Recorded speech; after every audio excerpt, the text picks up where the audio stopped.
everyone, welcome. This is going to be part, I'm not even sure now, 5 I think, yeah 5 of this playthrough of Professor Layton in the Curious Village, a blind playthrough, and it's time to finish the game. This is more than likely going to be the finale unless my internet starts to act up again and I'm forced to stream before I'm done, but I don't think that's gonna take all that long, considering normally I only have 15 puzzles left to solve, so normally that's not gonna take hours.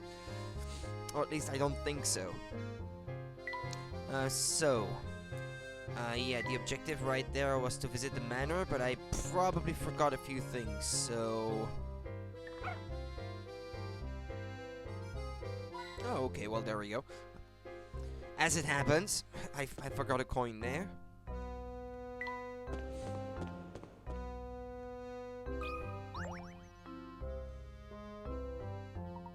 Ah, it's you two lads again. You're a pair of oddballs coming all this way just to see me, but lucky for you, I got myself a darling of a puzzle and in mind to share it with you.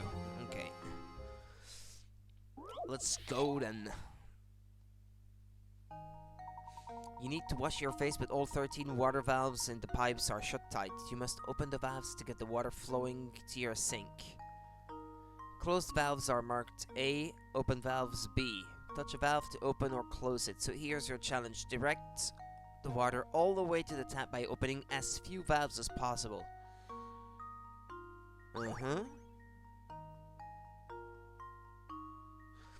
What if you work backwards, I suppose?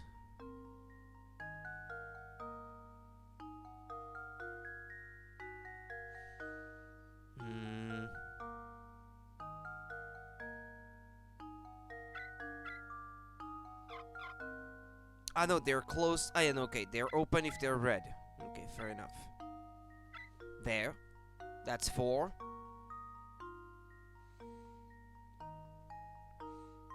Is it possible to do it with fewer?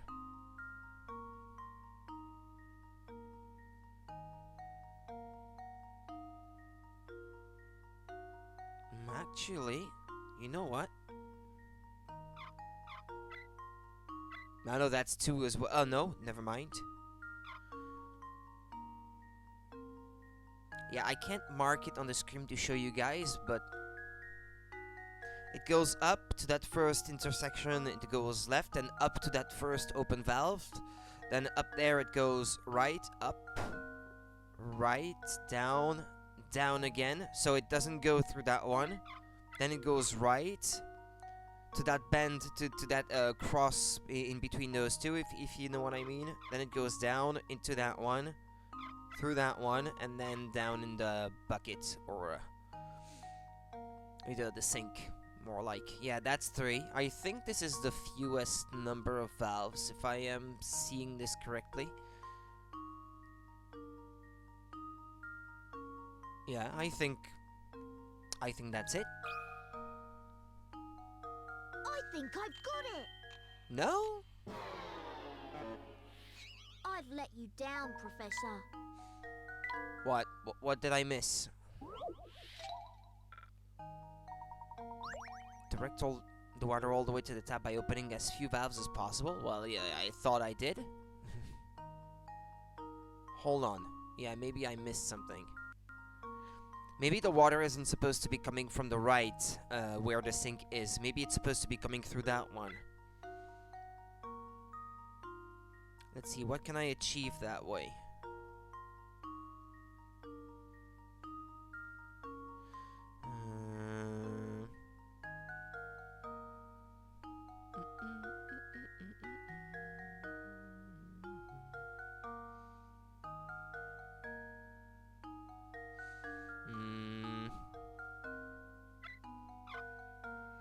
Because I could make it with 3 before, so...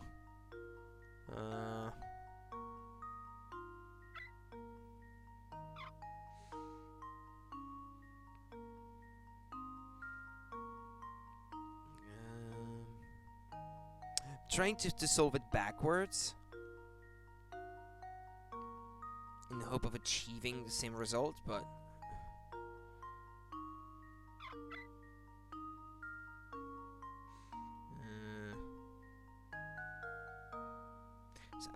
yeah, if I try to direct it that way... I mean, I could do it that way. But that would still be 3, and I had already achieved that result before, so... It's kind of pointless. The other solution was was with 3, so it's obviously fewer than 3.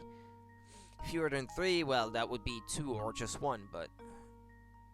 1, that doesn't seem possible, because there's valve on all ends here, so it's at least 1. And if it's not 3, then that means that it has to be 2 valves, but I just don't see it.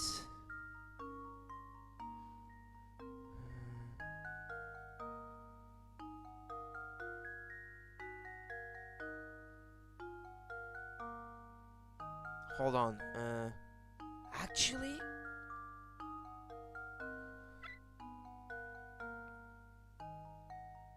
No, actually, I think it's alright with just these 2. Yeah, I can trace a path, I think. Ah, no, never mind. No. No, it doesn't work.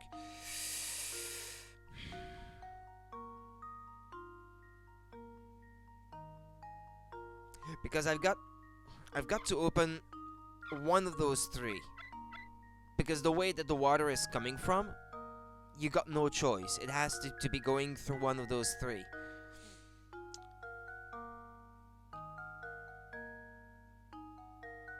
It's just from there that...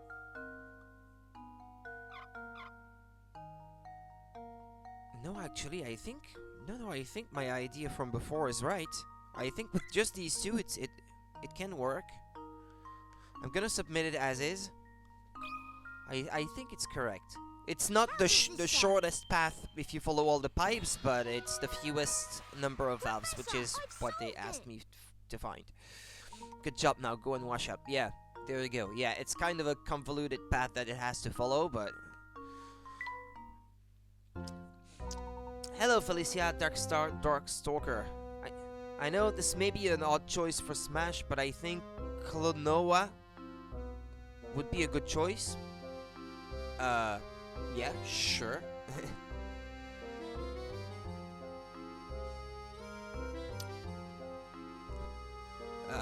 Yeah, it's just, there hasn't been, well, yeah, Klonoa was on the Game Boy Advance, and it was on, there was one game on the Wii, one mainline entry, yeah, so I guess, yeah, that makes sense. It's not a non-Nintendo character to the same extent as some others might be, I guess. I think Cloud was a weirder choice, given that Final Fantasy VII was not on a Nintendo console at the time, when they added it to the Wii U version, so... Wonderful work, I was sure the puzzle would floor the both of you, but I guess joke's on me. Oh well, you win some, you lose some. Wash up.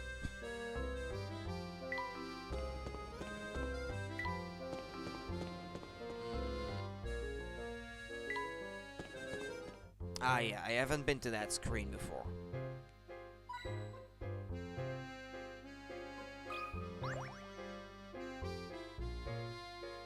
There's a great view of the entrance to the village from here. There's the Layton mobile, it seems unarmed. Don't worry, Professor. No one would even dream of stealing the Layton mobile. You mean by that no one would want it? Just what do you mean by that, Luke? It's just such an old car that nobody would want to steal it. I certainly didn't foresee sewers leading to a place like this. Look, there's the Layton mobile. What? Oh, there was a puzzle. Okay, fair enough. A train with a length of 100 meters takes 30 seconds to travel over a 400 meters bridge. Assuming that the train's speed is constant, how many kilometers per hour is it traveling at? Other than it having a reference on the Rhythm 3DS game?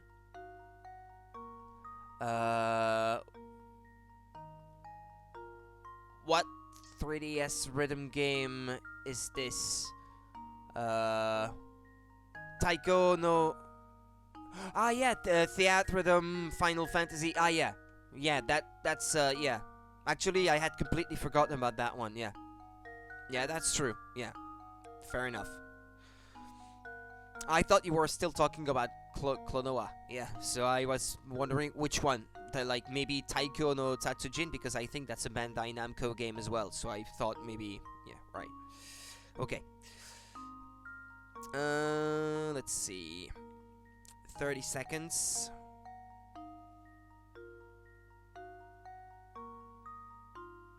Well, the length of the train... but maybe...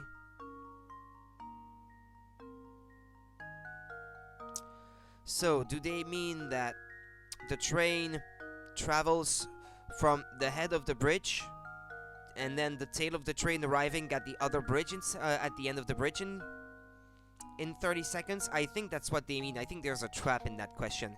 So actually, it's not traveling 400 meters in 30 seconds. It's traveling 500 meters in 30 seconds. Which is to say, a kilometer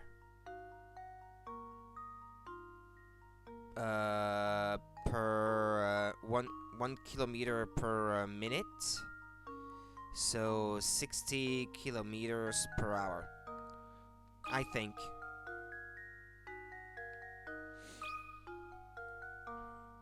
If I understand the question well, yeah, there was a trick to it. Because it finishes traveling over the bridge when the tail of the train leaves the bridge, essentially. That's the trick. Right. That's right, the answer is just a matter of arithmetic, but you need to be using the right figures. If the time between the front of the train traveling onto the bridge and the back of the train traveling off the bridge is 30 seconds, then the distance traveled in that time is 500 meters. This means the train travels 1 kilometer per minute, which is 60 kilometers per hour. Okay. The only game I remember Morrigan from Darkstalkers in a Nintendo game was Capcom Versus, I think. She might have been, yeah. Because I do have Capcom vs. SNK 2 on the GameCube, and I think she wasn't there, yeah. She might have been. Actually, I've got my copy right there, so... But I don't think I don't think she would be appearing on the box. Maybe in the manual? You raise a good question. She might be in the manual. What's the name again? Morrigan.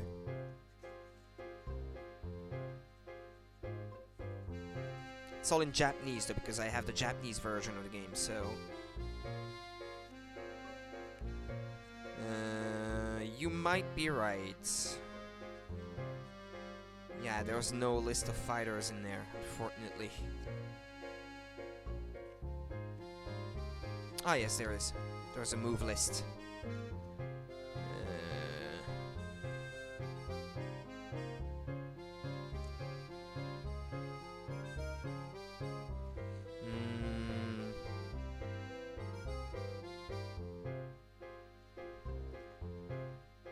Yep, she's in it. Yeah, she was in Capcom vs. SNK 2 then, on the GameCube.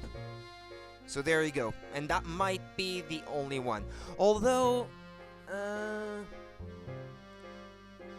wasn't there a Capcom vs. SNK puzzle fighter as well on the Game Boy Advance or something like that that she might have been in?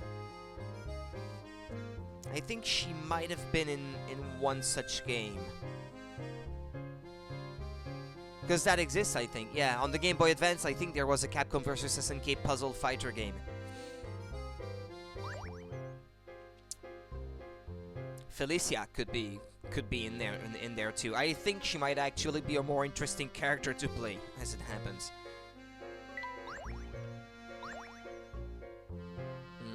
Let's see. Yeah, is there any other coins on that screen? Ah, well, there we go. I found all three. You have a puzzle for me? Okay, so I did have to look up the location of Puzzle 33, just to make sure I could find it. And I know where it is now. She was in a Wii game, Capcom vs. something. There was Tatsunoko vs. Capcom.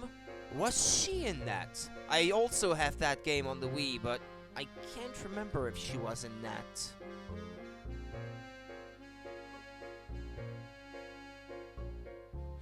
The list of fighters was very short in that game, actually, so... But she might have been, I suppose, yeah, maybe. You might be right. You found the key to the tower, haven't you? How do you know about the key? You mustn't interfere with the tower, whatever you do, just stay away from there. Interfere, what do you mean by that, dear? And she left.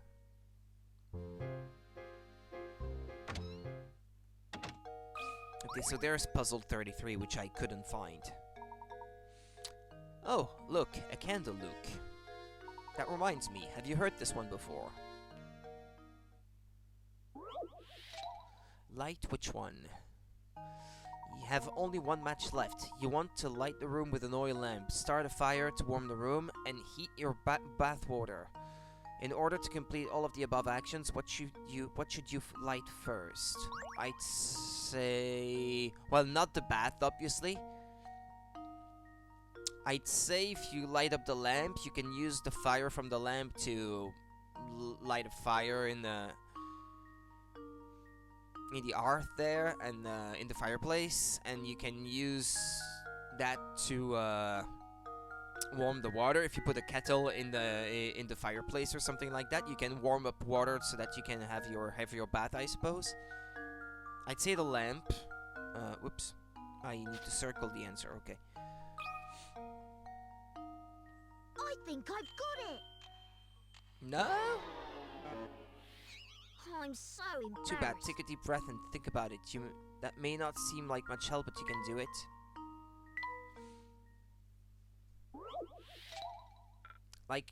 Like her and Felicia and Siemko are the most popular characters from the series. I've never owned any games in the series, but... Oh, I'm stupid. This is the correct answer. You have to light the match first. Duh. Stupid. Stupid. Stupid. Professor, I've They don't tell you, but...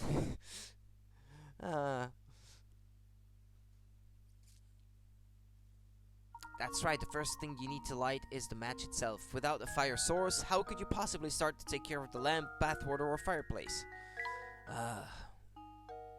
Wonderful work, Luke. That is indeed the answer. I don't see anyone minding the shop at the moment. Perhaps we should leave for now.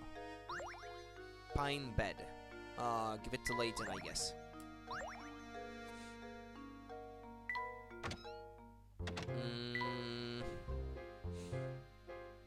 Okay. I made a list of all the puzzles I had not found yet. So 33 is off the list. 85 is off the list, and 92 is off the list as well.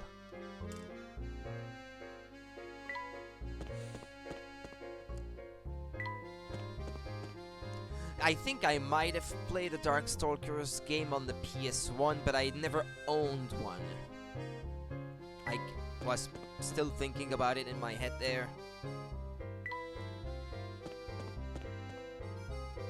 Yeah, I think that might be.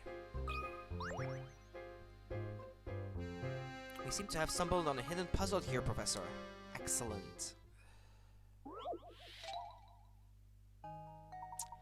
You have a big wooden cube that's painted red on all 6 sides. After splitting the cube along the white lines shown in the picture, you are left with... Okamiden was an interesting game on regular DS. Yep, I do have that game. I have played it. I was planning on streaming it at some point, but I'm waiting to get a better PC so that I can properly emulate it in HD, because it doesn't look very good when blown up on a big screen or when streamed on a... And then displayed on a much larger screen. It is quite a low resolution game, but I have emulated it once, and it looks okay actually when you increase the internal resolution of the game and you like filter the textures so that they don't look so blocky, which are things that you can do on an emulator. The game actually looks really nice. This is something I would like to do at one point if I can. You have a big wooden cube that's painted red on all 6 sides. After splitting the cube along the white lines shown in the picture, you are left with 27 small cubes identical in size but varying in the number of red sides per cube. How many of these 27 small cubes have just one of their 6 sides painted red?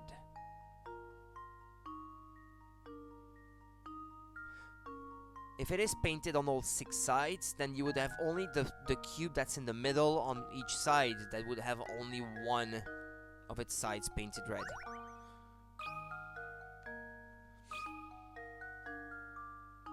Because all the others would be on the edges, so they would have at least 2 faces painted red, and those that are on the corners would have 3 faces painted red. That's right. If you can dissect the block in your head the way it is shown above, the answer is easy enough to come by. As you can see, the number of small cubes with one side painted red is 6, 1 for each face of the larger block. Yep. Okay.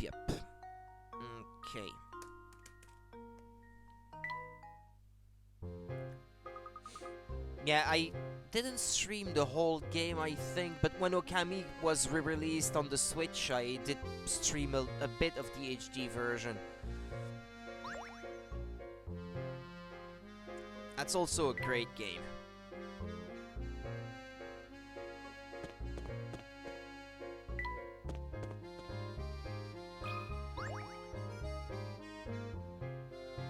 Sorry, dearie. Ah, she doesn't have any puzzles for me now.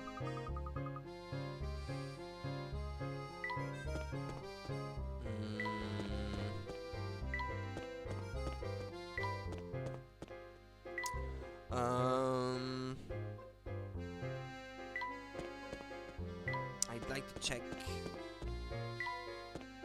the park again.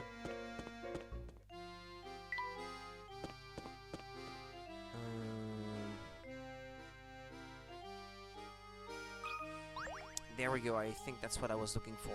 Look, Professor, there's a hidden puzzle here. The largest total. 9 squares are carved into a piece of wood. Arrange 9 unique numbers between 1 and 51 so that every vertical, horizontal, and diagonal line of number crossing through the middle square has the same sum. Arrange the numbers so that they yield the highest possible sum. What number occupies the middle square? Between 1 and 51?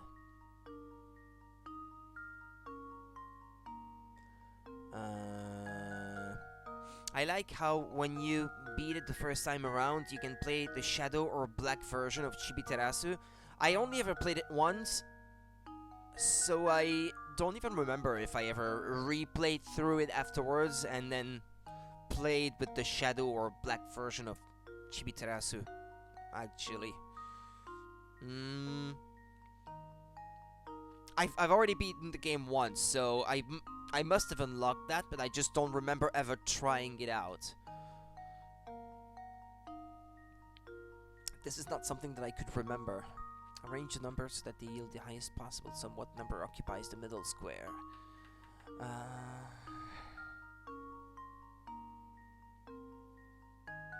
And they all have to... They have the same sum. Okay. And the sum has to be the highest possible.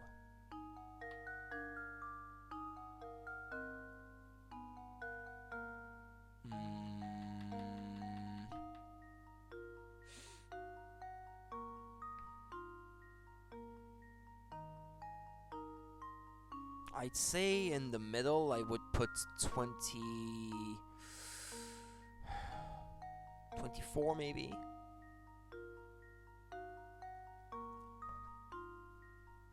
Or 25.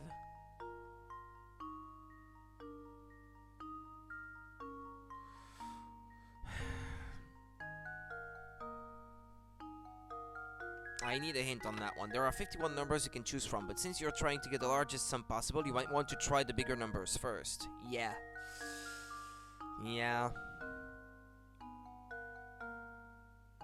Well, how about putting 51 in the middle then?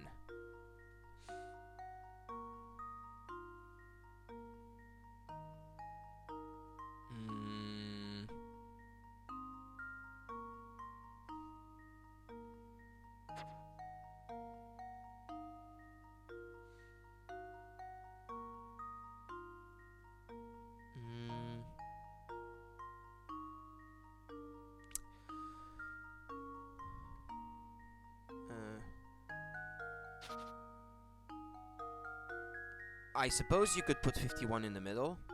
I'm gonna try. I think I've got it.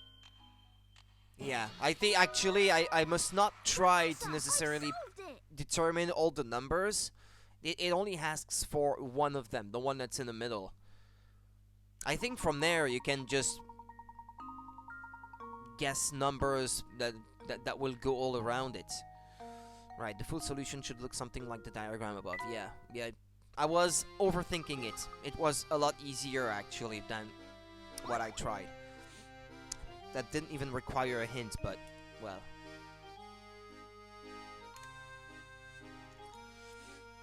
Okay,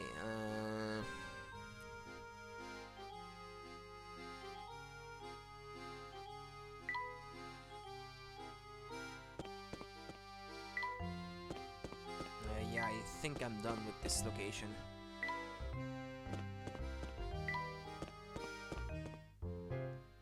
That's the park gate.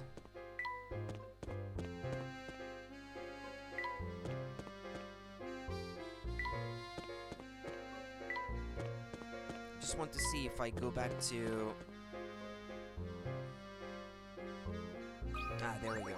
There was a hidden puzzle there too. There's a hidden puzzle here. 119, red and blue. The box below holds blue and red balls. As you can see, the colors of the balls and their respective areas don't match. Ah, it's that thing again.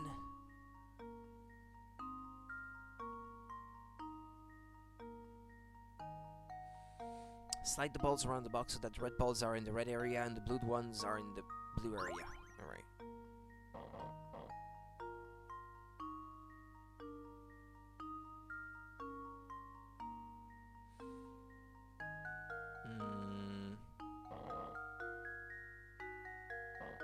Hold on, because I didn't let go. Okay, there we go.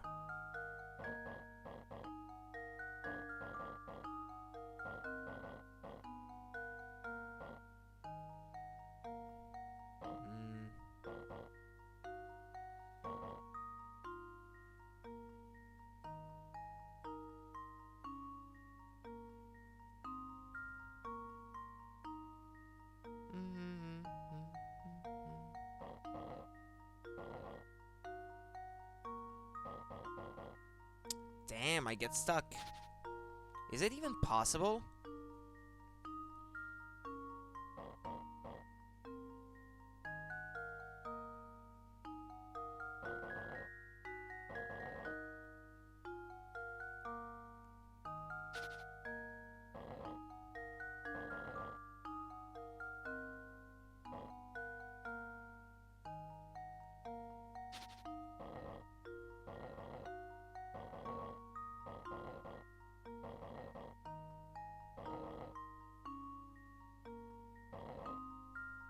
Yeah, who cares about the number of moves? Okay, hold on, like this maybe?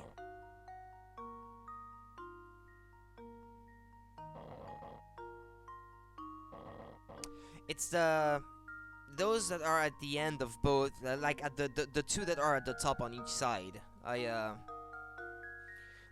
makes it harder.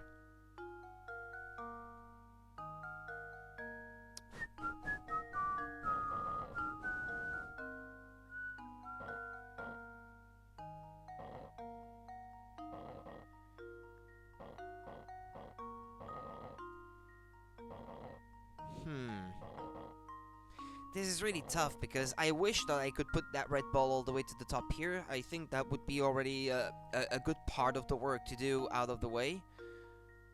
But hold on. No, actually I can.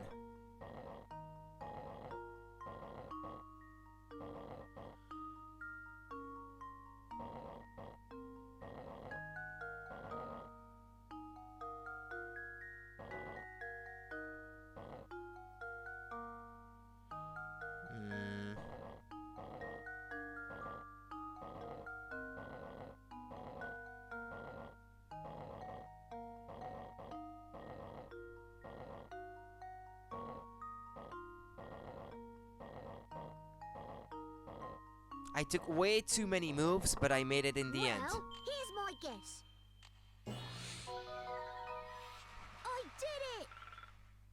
This puzzle can be completed in 30 moves. Does that make you want to retry it? No. No, not really. I'm satisfied with this. If I had more time on my hands, maybe, but I've got other things to do, other things to play.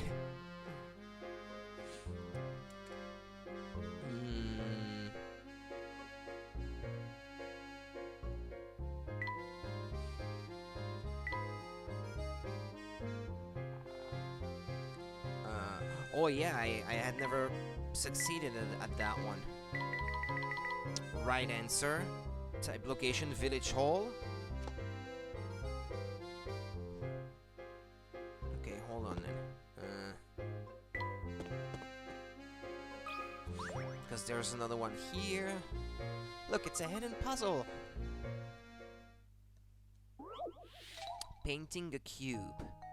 In front of you sits a blank paper cube that you've decided to paint. You need to paint the cube so that all faces that touch are different colors. Using 3 colors of paint, how many ways can you paint the cube so that it satisfies the above condition? Each painting scheme should be a different patterns, not just the same pattern with the colors rearranged. There's only one pattern where that would fit. If you put the same color on the opposite sides.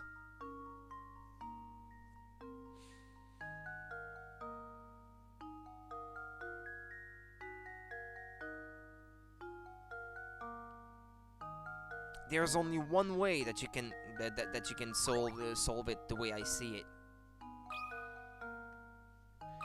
If rearranging the colors won't change anything, then there's only one. I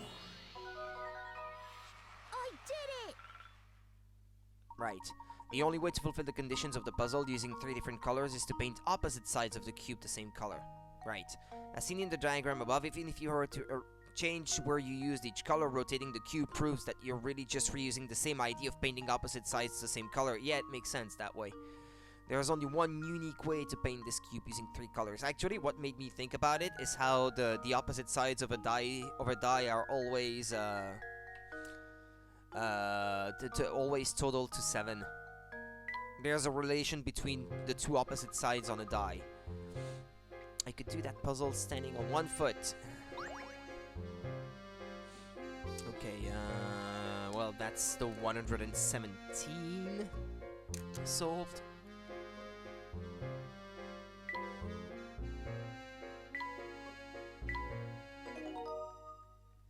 That doesn't leave many puzzles.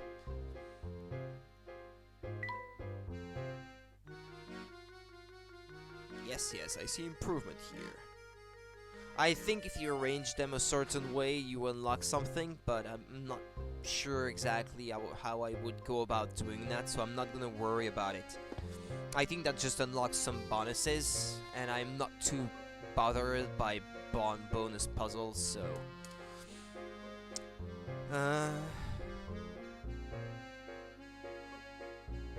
Okay, that puzzle 118 now. I'd like to go back and solve that. Because I've done the usual, I've thought about it long and hard.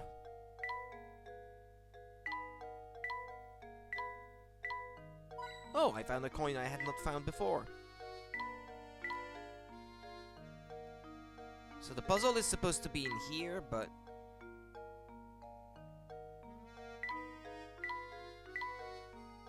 where is it exactly? Or is it him? That gives it... no, okay, never mind.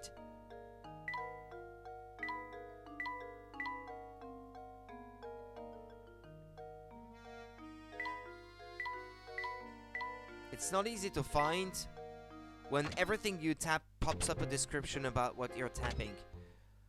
I might have to look that one up because I don't have the location of that one. Well, it's listed in the puzzle list, but in the puzzle index.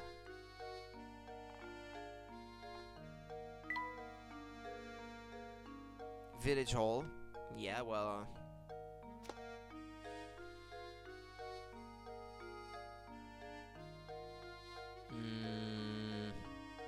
knows?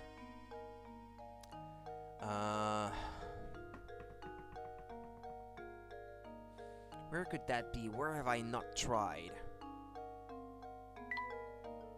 Those are framed forms on the wall. What a loon. No, I did not tap him. I was tapping the furniture right next to him. It's just forms and pens as far as the eye can see. Blah. Ah, I found it. It was on the window. Okay. Didn't have to look it up. Look, it's that hidden puzzle we saw earlier. Okay, because I've thought long and hard about it, and it's actually a lot simpler when you read the question right. If you divide the cards as described above and check the content of each pile 1,000 times, how many times could you expect the number of red cards in one pile to match the number of black cards in the other? Well, that's easy. All the time. Why? Because there's 26 blacks and 26 reds. If there's 26 black in the left, then obviously all of the remaining cards in the other deck would be red too, so the number would be equal. But it goes for any number actually. Let's say you had, I don't know, 11 black cards in that one. Then out of the 26, you would get 15 reds. But that means that you would only have you would obviously have 15, the 15 remaining blacks would be in the other one, and the 11 reds remaining would be in the other one, and then those numbers would always be equal between each other. So no matter how many times you check the decks, it would always be the same number of black cards in one as the number of red cards in the other. So it's 1,000 times out of 1,000. And I don't know why I struggled so much on that one last time, because I think the way I read it was how many times would it be the same number of black cards in each deck or something like that. I didn't understand the question the way I was supposed to. It was a lot more obvious than what it seemed to be to me. But anyway, okay. So there's 1, 2, 3, 4, 5, 6, 7, 8 puzzles left. It should say 113, but that's because I already solved one of the bonus challenges. So that's why there is one extra that I did. I don't intend to do all of them on stream, because I'm eager to start playing the next game already. Not that I don't like this one, but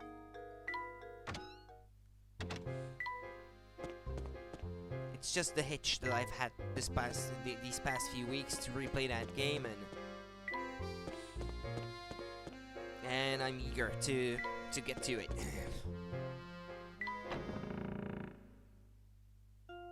Welcome back, Professor Layton. Please come in. Everyone is waiting. Thank you, Matthew. Is something troubling you, my good man? You seem ill at ease. Oh, no, I'm fine, sir. Please make your way to the parlor. All right, if you're certain that nothing is the matter, we'll head upstairs.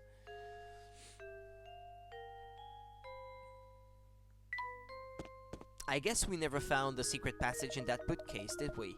Mr. Layton, thank you for arriving so promptly. Come, have a seat. Why have you called us here, Inspector? Tell me. Like you, I'm not the kind of man who beats around the bush, so I'll just come out with it. I'm on to you, Layton. It's clear as day. You are responsible for Simon's death. Are you suggesting that I murdered Simon?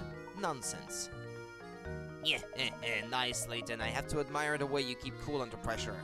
But of course I would expect nothing less from a cold-blooded killer such as yourself. I don't suppose you've seen this before, eh? This vase was on display in the room in which Simon was found dead. All the forensic evidence I've gathered suggests that the killer struck Simon with this vase. Our killer was no professional, you see. He left his fingerprints all over the murder weapon. Fingerprints that match your own, Mr. Layton. Oh, that's the vase from the market, isn't it? You rotten murderer. If this vase is evidence, why did you just break it like it was nothing? So go on and give me an alibi, Layton. Where were you when Simon was killed? Come on, out with it. I was with Luke investigating matters down in the village. Is that the best you can muster? It's clear the little brat is an accomplice to your crime. Admit it, Layton. You two wanted to keep the golden apple so badly that you conspired to murder Simon. You can't fool me, Layton, so cuff it up and start talking. While I'm at it, I'll take the key to the tower you picked up too. It seems that you are intent on pinning this crime on me, Inspector. But if you are a true enforcer of the law, you'll acknowledge that I am not the only reasonable suspect. Any member of this household could have committed the crime. In fact, you can't even rule out the possibility that everyone here had a hand in the murder. Furthermore, are we even sure that the murder took place here? What kind of nonsense are you spouting now? Do you really think anyone here is fooled by your crackpot theories? Inspector Chelmy, I'm beginning to think the only person here with something to hide is you. That's absurd. This has nothing in the slightest to do with me. No, Inspector, it has quite a bit to do with you. Meaning? Isn't it obvious? If there is any criminal element involved in this case, then it is you, sir. What? That's absurd. Hey, calm down. What? Utter rubbish! You'll need more than some death charge to save your hide.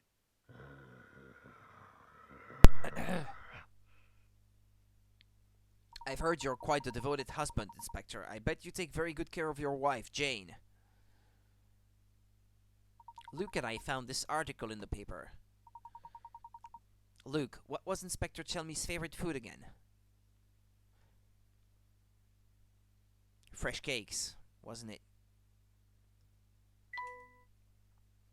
This article specifically states you love cakes. And yet you raged at poor Matthew when he brought you cakes with tea. Why? Why indeed?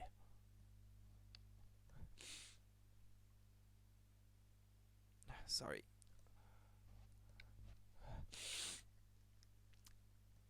It's that damn rhinitis. And your point is, it just so happens that I have a fondness for Jane's cakes. Is that so? Thank you, Inspector. This little conversation has made things quite clear. Please take a look at this. I believe you just called them Jane's cakes, yes? I'd like everyone to look at this article. As you can all see, the article clearly states that Inspector Chelmy's wife is Amelie, not Jane. Do you mean to tell me you've forgotten your own wife's name? Grr. Out with it then. Who are you and why have you been impersonating Inspector Chelmy? And why have you been running this investigation? Grr. But your sudden memory loss regarding your wife's name isn't the only suspicious thing about you. Try to recall the time around Simon's death. You said you received a report that prompted you to come to Saint Mystere, but you forgot one thing. After Luke and I arrived, the drawbridge that is Saint Mystere's sole entrance had its crank stolen. This effectively sealed the village from that point on. No one could enter or leave the village. And do you recall just when this seclusion began? During our search for Claudia, I think. This morning after we received the inspector... No. I think that was when we were searching for the cat. Correct. The only route out of the village had been closed well before Simon's death was discovered. It's starting to look like Phoenix Wright all of a sudden. After that event, there was no way that anyone could enter the village from the outside. By the same token, there was no way to take things out of the village, particularly something as large as a corpse. So tell me, Inspector Chelmy, when did you actually first set foot in Saint Mystere? And furthermore, what did you do with Simon's remains? Grrr. I bet he's in the tower. If he's a robot, like I think everyone is in this town, I think he must be in the tower.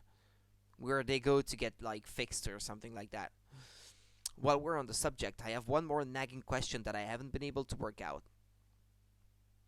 How is it that you knew about the key to the tower we discovered?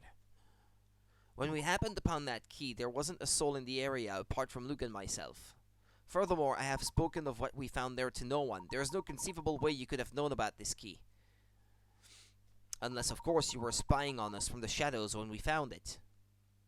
Now, let me see if I've got this correct. You posed as the inspector and used Simon's death as an excuse to enter Reinhold Manor. Since then, you've been waiting for the ideal time to strike and steal the golden apple from us. How am I doing so far? Yeah, yeah, What's so funny? This is no laughing matter. I'm just astounded at how despicable I found you, Layton. But that's exactly why you're worthy of being my arch enemy.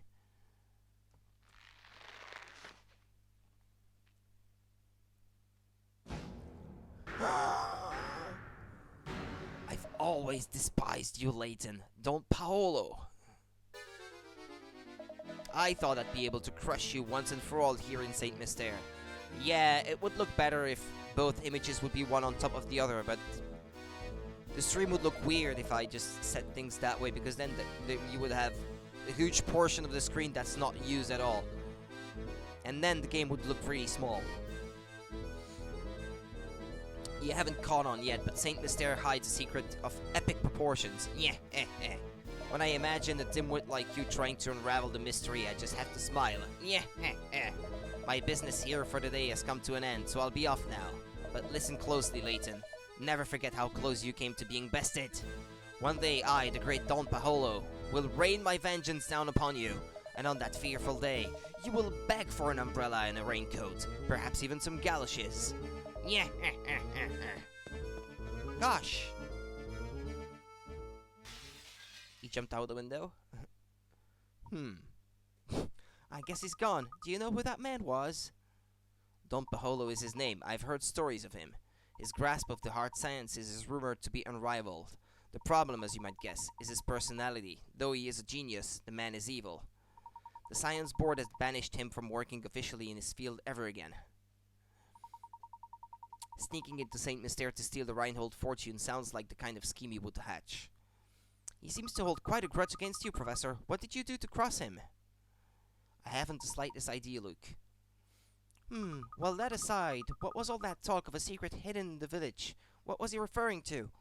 I'm mystified by it myself. For the time being, though, let's focus on finding the golden apple, shall we? I say we follow our newest lead and head for that tower. Let's check that dead end before, Luke.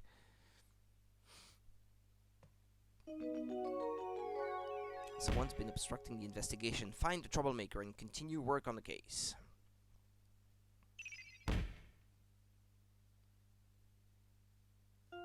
That's still quite a lot of mysteries to unravel.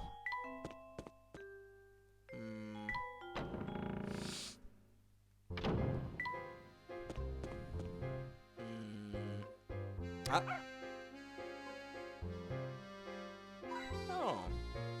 Thanks, doggy. I'm gonna stop on each screen on the way to see if the doggy pops up. I guess he won't hear. What about here? No? Okay, let's keep going.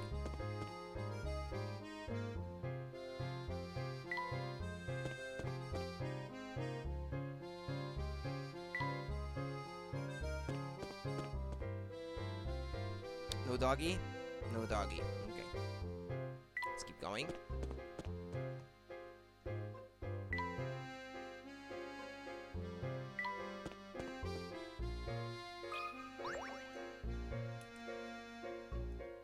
I got a new puzzle for you. Okay, so that puzzle was available. I've got a new puzzle for you, dearie. I bet you're just dying to see it, aren't you? I'm sorry, madam, but right now we're in a terrible rush. Yum, you can't fool this old girl. I've seen you strolling around solving other people's puzzles. And now it's my turn. Seen us? What do you mean? Have you been following us? Creepy old lady. Rolling a 3. When you roll a die, the chances of rolling a 3 are 1 in 6. The chances of rolling a 3 twice in a row are 1 in 36, and the chances of rolling a 3 times in a row are jaw-dropping 1 in 216. Let's assume you roll a die 3 times and get a 3 each time. Your chances of rolling a 3 on your next roll are 1 in how many? 1 in 6.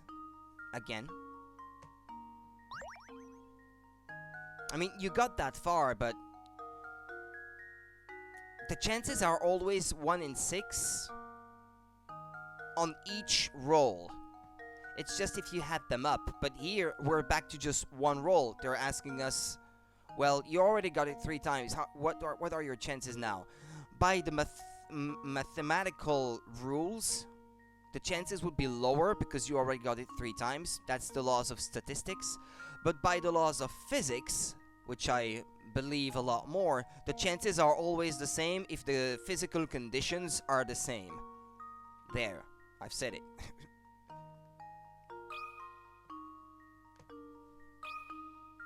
Physicians don't believe in the maturity of chances, as they say. Like, just because you're supposed to get it 1 in 6 times doesn't mean that if you haven't got it the first 5 times that you're obviously going to get it the 6th time, which is what mathematicians believe. I believe in the laws of physics. In math, not so much. Terrific. It doesn't matter how many times you roll the same number. If you are only asking about the probability of rolling a 3 in 1 turn, the chances will always be 1 in 6. Doesn't matter what you got before, what you got after, or what you're gonna get after. It's always 1 in 6. Yeah, hey, you're going to the tower, aren't you, dearie? How about I show you the way? Oh, I was under the impression that the villagers of Saint Mystere hated going near the tower. Yum. Oh yes, I don't want to go anywhere that place my shelf. Though I suppose I could make an exception for a strapping man such as yourself. Oh yes. Professor, we should really keep moving. Okay, now the remaining puzzles are all inside the tower, so... Oh, okay, there we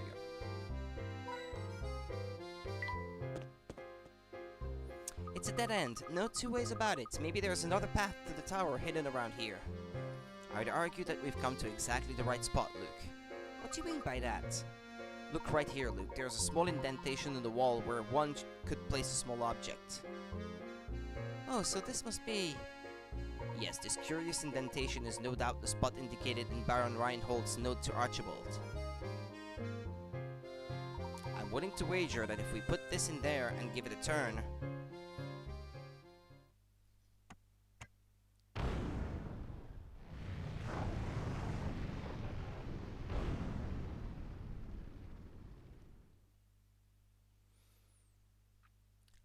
Wow!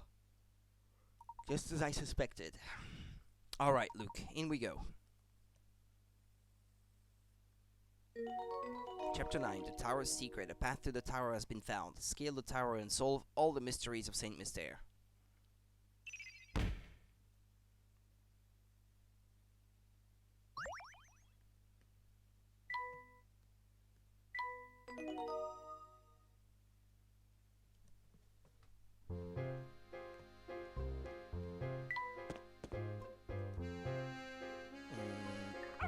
Thanks, doggy. I was looking for those. On the steps? No.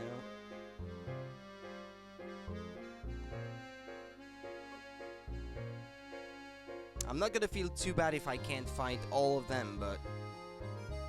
if there's a chance that I can find them... I'm still going to try. What it looks like you've solved at least 75 puzzles. Alright then, go on in the tower. Oh, there was a condition? This place gives me goosebumps. Plus it's all murky in here and I can't see a thing. Oh my.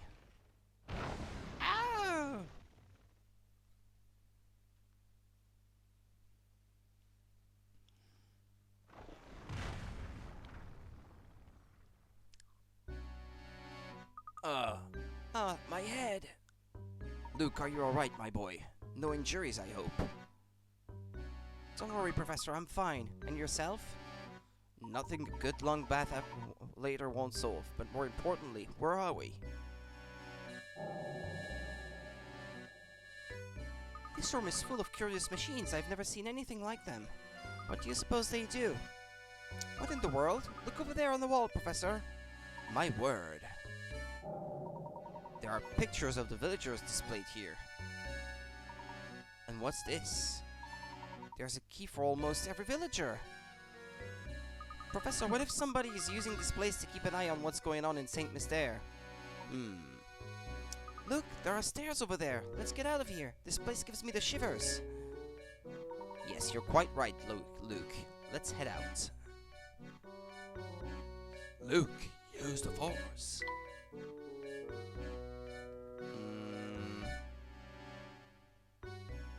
Are there any hint coins in that location? Oh, found something?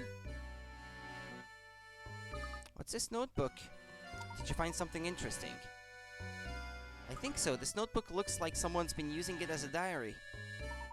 Just a little longer now. Soon this village will achieve the purpose it was designed for. I've waited so long for this day, but as it comes closer, I feel a little lonely.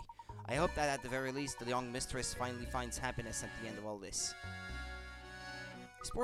This poor diary looks like it's been through a lot. All the pages are terribly frayed. I bet all the scraps of paper we found in the village came from here.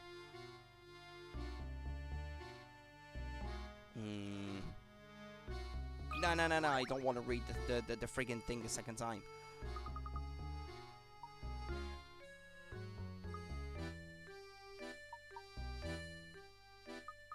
Okay. But I was looking for coins. Yeah, look, there are bits like... I won't say robots, but... What's this? You! You too again. What are you doing here? What are you up to? I should be asking that question. Just a moment, sir. What are you talking about? I knew it. You came here to steal my secrets, didn't you? Didn't you? Don't play dumb with me. I see right through you. Don't think I haven't been watching. I've seen you two sniffing around every nook and cranny in the village, obstructing my work. Now I've had it, so unless you want trouble, give me back number 38. Please, calm yourself, sir. Just listen to what we have to say for a moment. We haven't intended to get in the way of your work. We are merely searching for the golden apple. Neither of us knows anything about this number 38 business.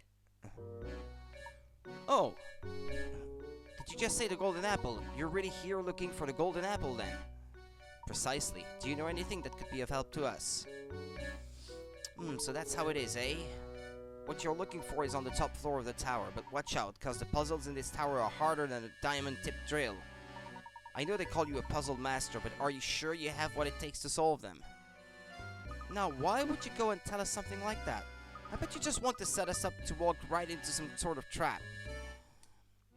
What would I possibly gain from doing something like that?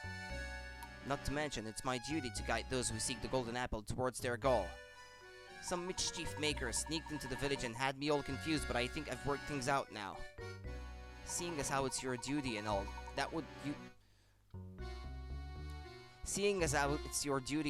would you mind filling us in? What is Saint Myster's big secret? Alright. The name is Bruno. I work for the Reinhold family. For some time now, I've managed Saint Myster from up here in the tower. Managed Saint Myster? You're the one who manages the life of each of the villagers, aren't you?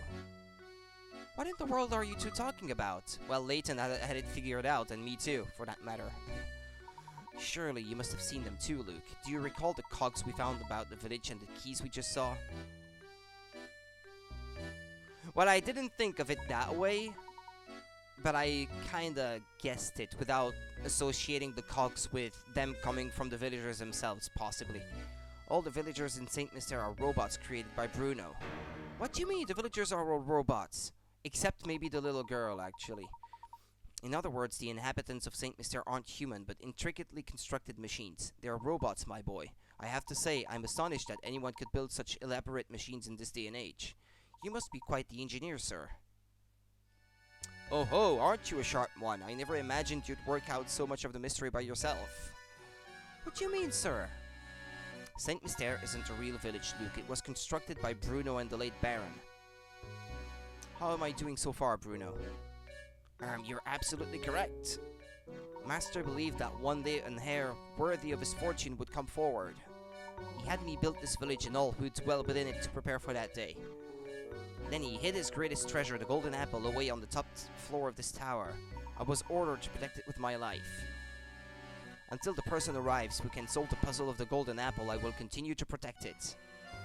Remarkable, I'm impressed at how far Baron Reinhold went to protect his treasure. It's not just any treasure, mind you. The golden apple was the Baron's most precious treasure.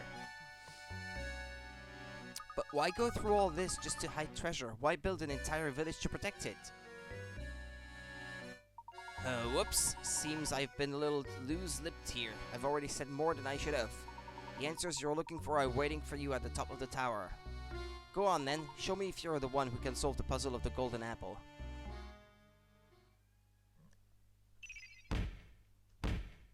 That's 2 more mysteries solved. I guess it's all gonna come together in the end. What is it, kitty? You can come if you want.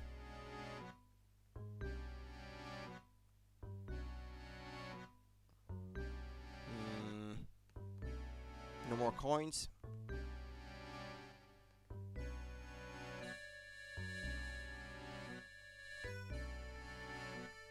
But if there's any more, I can't find them, so let's move on. Professor, look! The stairs are barred off.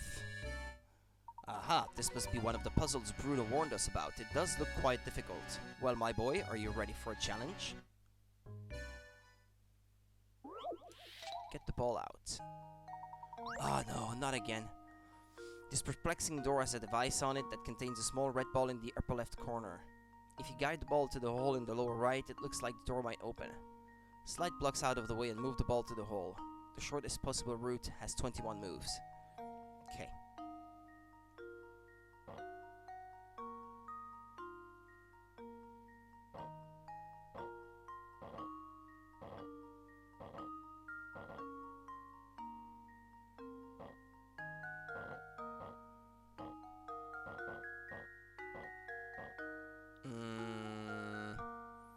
Kinda got myself stuck there already.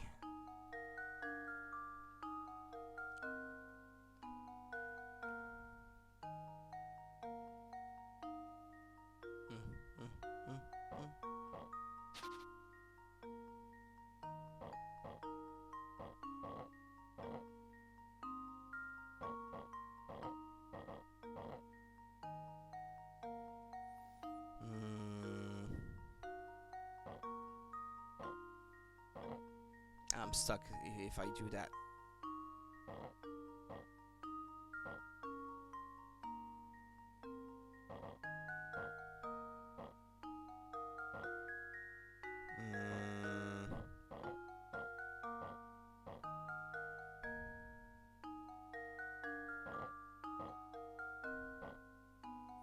Yeah, the yellow block, I don't think I can ever get it down, because there's always going to be that blue one in the way.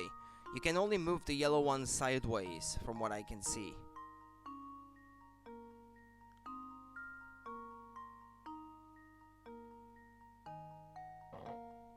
Yeah, I think that's going to be the key to solving this.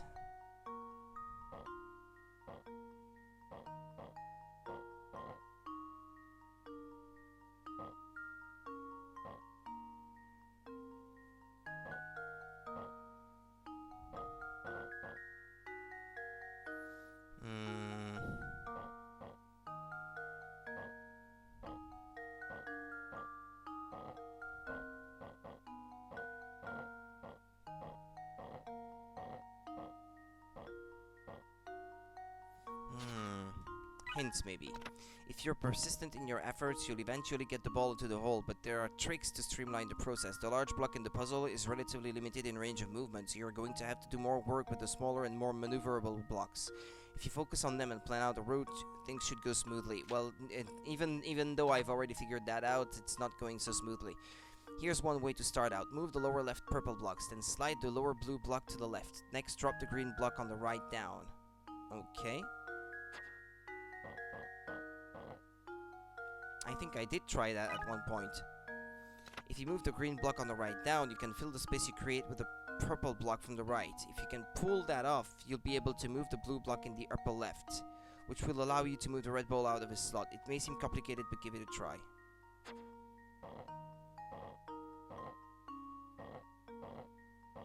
Oh yeah.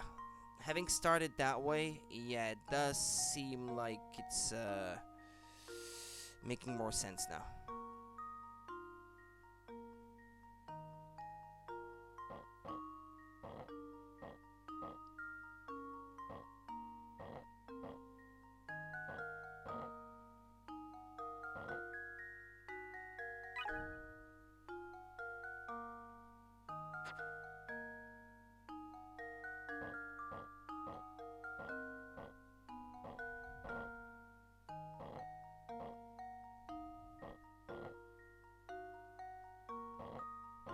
Or is it only that way?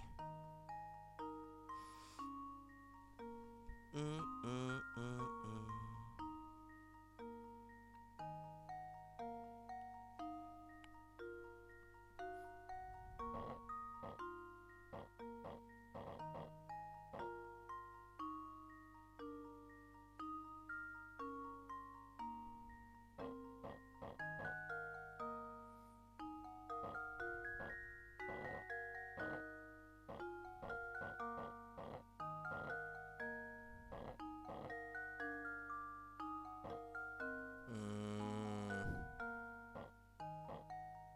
Tss.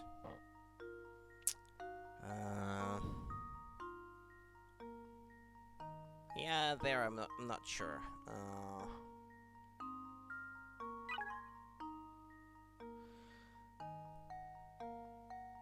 Yeah, I can't get in your heads. He wasn't kidding when he said the puzzles are harder from here on out.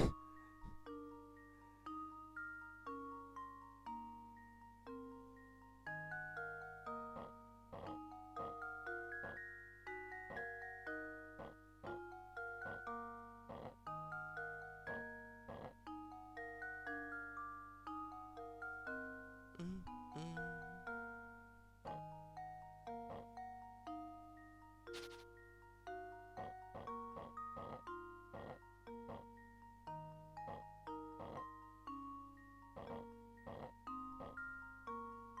Yeah, I'm back at the same point, but it seems like I should be able to make it here without taking too many moves, but I just can't see how that would be done.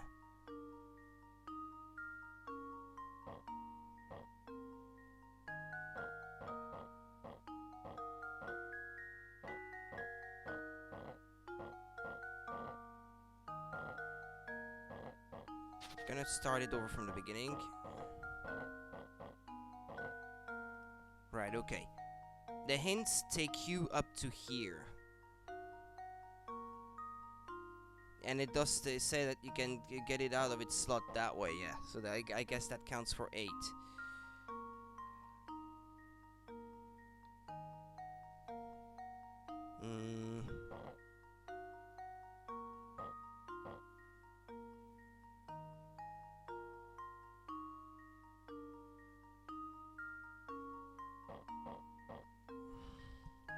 Ah, shoot.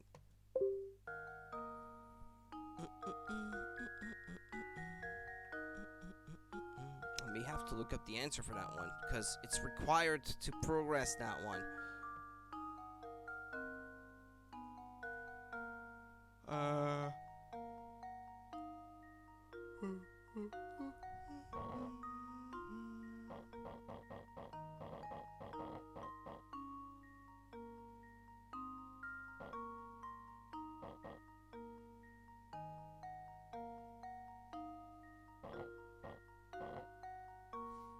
Yeah, even if I did that, that's still not helping. I'm still stuck. Yeah, I'm afraid this one I can't solve on my own.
Purple one up, I suppose? No.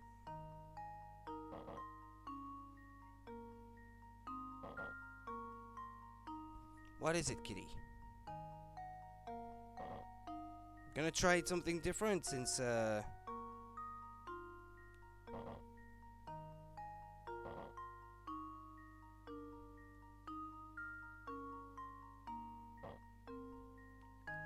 wait. That way, like this. That I haven't tried yet. Oh, wait. I might get stuck though. I might get stuck because the green one. What am I gonna do with it? Because if I put the purples like this, that would make sense. But although, hold on. No, not like that. Like this. I didn't lift the thing of the screen, so why is it doing that?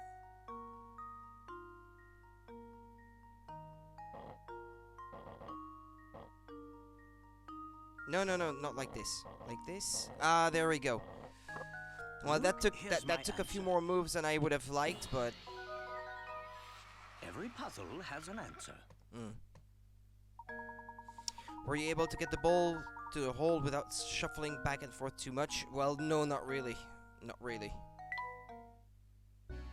There we are. Come on, Luke. We must press on. Alright, lead the way, Professor. Say, Professor, there's something that's been on my mind for a while. Oh, what is it, Luke?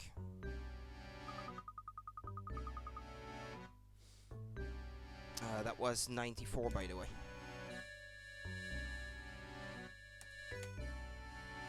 When the crank for the bridge was stolen, we were sealed in the village along with Don Paholo. It could be just me, but I feel like this wasn't just a coincidence. Somebody planned it, but who? Ahaha. Well, Luke, I don't have any direct evidence of it, but I'd wager that it was Bruno's doing. Bruno? But why in the world would Bruno do something like that? Do you remember what he said? It's his duty to show the way to those who seek the golden apple. But naturally, Bruno had no idea what kind of people would come to Saint Mystere seeking that treasure. It's likely he trapped us in the village to buy himself some time to evaluate who we were. He wanted to see if we were worthy of the secret. That's terribly presumptuous of him, don't you think? How could he think either of us were bad people? He doesn't even know us. Haha. Who knows how Bruno saw it, Luke, but I'm certain he was just being careful. After all, Don Paolo managed to sneak in with us. Bruno probably had his hands full and needed time to see what kind of people had entered the village. Oh, that reminds me, I wanted to ask about that too. Luke, we really should get started here. You can ask me your next question while we're climbing.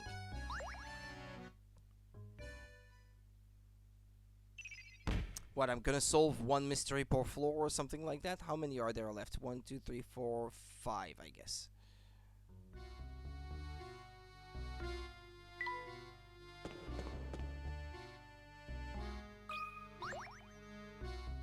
Ah, I was hoping a coin, but... Oh, not another locked door. Whoever built this tower must enjoy watching people suffer. Well, my boy, are you just going to stand there and complain about it? No, leave this puzzle to me. 95, a magic square. You need to solve this magic square in order to proceed. Oh, I know. A magic square is a set of numbers organized in a square so that adding any string of 3 numbers, be they horizontal, vertical, or diagonal, represent the same total. Yeah, the total is going to be 15. Yeah, but I've already solved that actually. I think I might have done so in the 999 9 hours 9 persons 9 doors game actually, I think.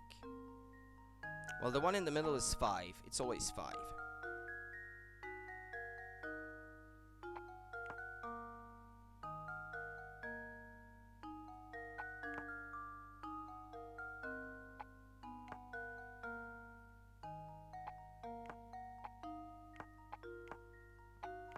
There.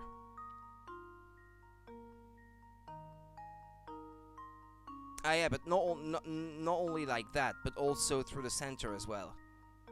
Is that correct, the way I've done it? Actually, I think by accident I might have.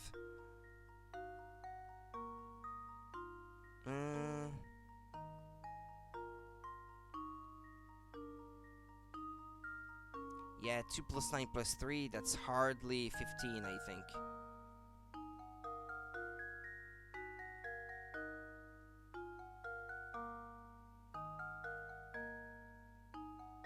Although... Yeah, Yeah, there's something that doesn't quite fit the way I've done it. Hold on.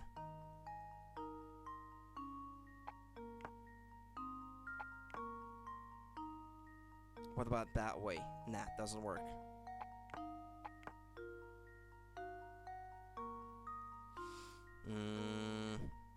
Nah, that hardly works that way as well.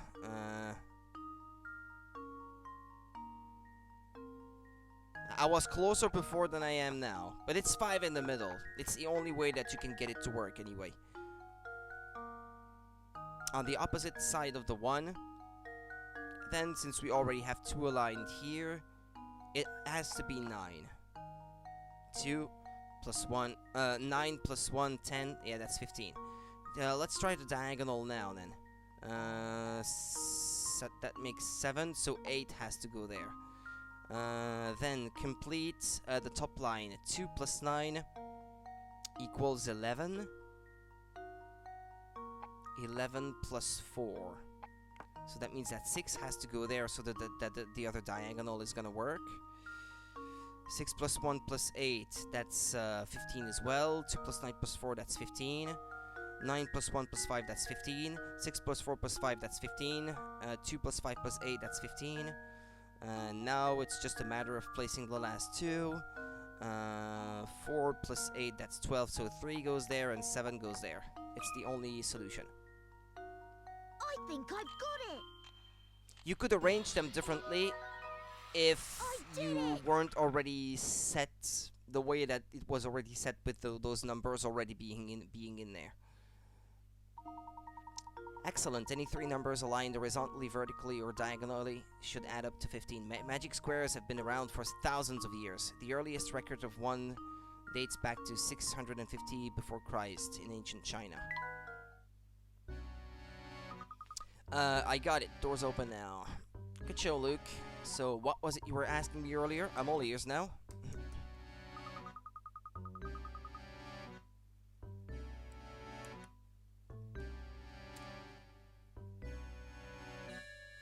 I wanted to know when Don Paholo snuck his way into the village. It seems like he followed us here. The only way into St. Mystere is over the drawbridge. Plus, I doubt Franco would let in such an obviously evil character as Don Paholo. Yes, to be honest, I still haven't quite worked out how Don Paholo entered the St. Mystere himself. But it seems that after he made his way in, he tried to stay at Beatrice's inn.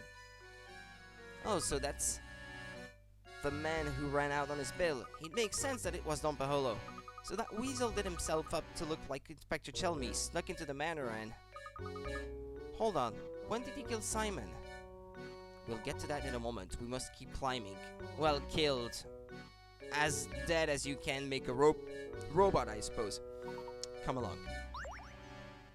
A magic square is now in your puzzle index. Is it possible that Don Paholo was also a robot? And that's why he maybe wasn't eating cake? Okay, never mind. Is it only 1 coin per floor, maybe?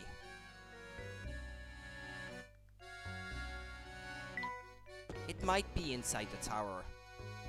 That's possible. Hey, what's he doing there? Ah, konnichiwa, amigos. I'm so glad to see other people. I thought I'd be wandering this place forever. Hey, how did you get in here? There's no way you solved all those puzzles. Je ne sais pas, it just happened. Un momento, I'm wandering the sewers. The next thing I know, I'm here. I take it that this isn't the local hotspot my guidebook promised it would be. How curious. So, where is it you'd like to go? If you go down these stairs, you can return to the village. Just make sure you don't fall into the large hole by the entrance. Ah, yes. That should be enough information to get me there. But may I ask one more favor? All this talk of stairs has reminded me of a Nazo I know. Answer it for me, por favor. A mystery I know. Jim, Mike, Steve, and Tom are standing on the stairs. You know the following about them. Jim and Tom are next to each other. Steve and Mike are 1 step apart. Tom is on a higher step than Steve. So which of A, B, C, and D is Jim?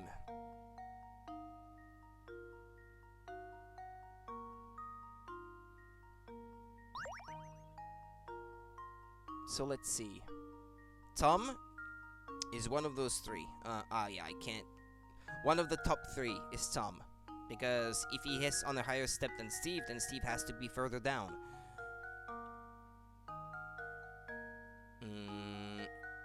So Tom is either A, B, or C. Which would mean that Jim would have to be next to where Tom is. So A, B, or C. I don't think Jim can be on D, because then that would mean that Tom is C, but we know that Steve is lower than Tom, so that couldn't be.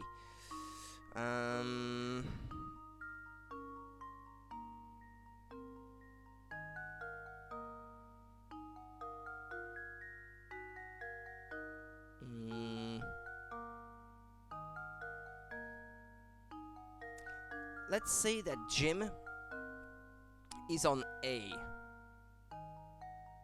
Oh no, Jim and Tom are not next to each other. Okay. Huh.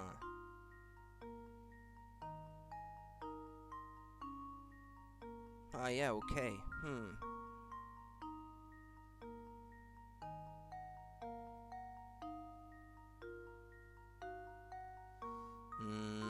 Well, let's try out all the possibilities then.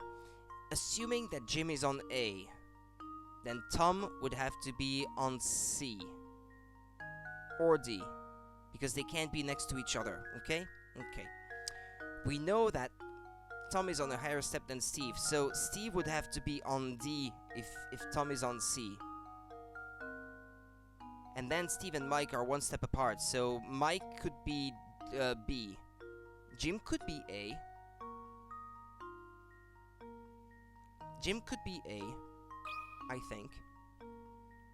That should do it. Ah, I suppose I thought wrong. Okay then. I should probably have tried all the possibilities before coming up with an answer instead of jumping to a conclusion, because I thought I had something that was working there. Jim and Tom are not next to each other. Okay. Tom can't be on D because he is on a higher step than Steve. And if Tom was on D, then that would if Tom was on D, then the third sentence wouldn't be true.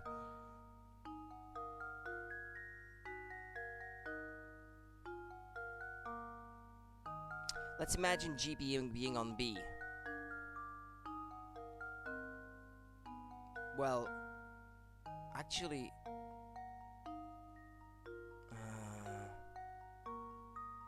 Jim can't be on B, because then we know that Tom can't be on D. So Tom is either on A, B, or C. If we put Jim on B, that leaves A and C for Tom, and in both cases he would be right next to Jim. So that can't be true. Let's imagine Jim being on C then, since he can't be on A. With Jim on C, Tom would have to be on A. With Jim on C, right. And then Steve and Mike could be on B or D, and that would be okay. C? Let's try C. That should do it. Oh, this is pissing me off. Ah, I suppose I thought wrong. It fits. It was possible.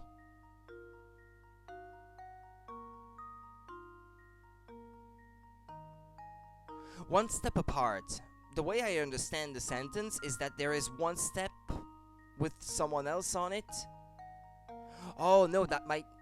Or does that mean that they are next to each other also? Steve and Mike are one step apart. No, they are apart, so they're separated by one step. Right. Yeah. So that means that Steve and Mike are either on A and C or B and D. The way I see it.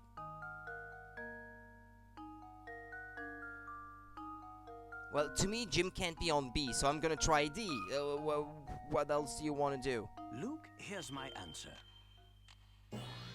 Right, but explain to me now. Another puzzle. Because the way I see it, it would have worked with another possibility. Jim is D, Steve and Mike are next to each other. But I thought you said they weren't.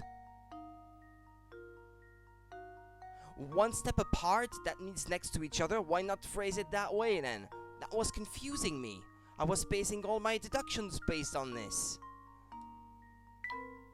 One step apart. If they are apart, they're not next to each other. That doesn't make sense the way you make it sound. But anyway, okay. Grazie. Now I'm ready to go back to the village. What a strange fellow. Professor, do you suppose that man is human? I believe so. He's a not one, though, isn't he?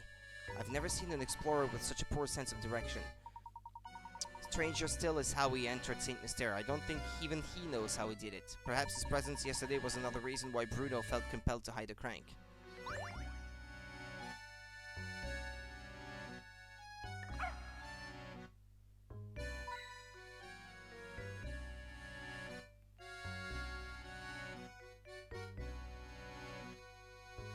Nah, it's probably only one coin per floor in the tower. Okay, but that was puzzle 96. 4 more to go. It seems that we're faced with another puzzle lock, Luke. Oh, I meant to ask you, but our run-in with that explorer distracted me. How did Simon, you know... All in good time, my boy. First, we need to solve this puzzle here. It looks to be quite a challenge.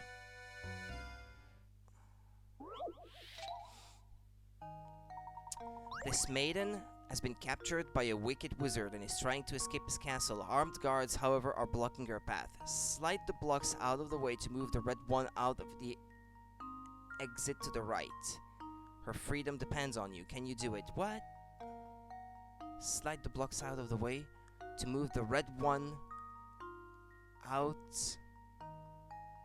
of the exit to the right.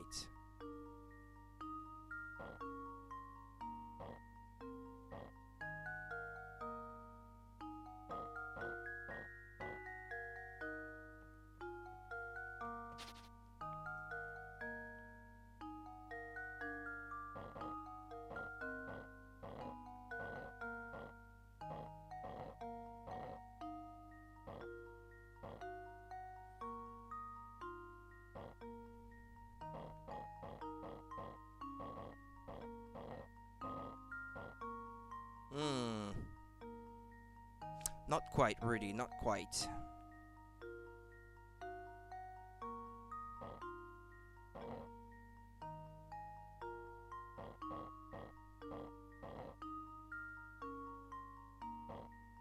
Yeah, that purple one is preventing me from moving the green ones to make room.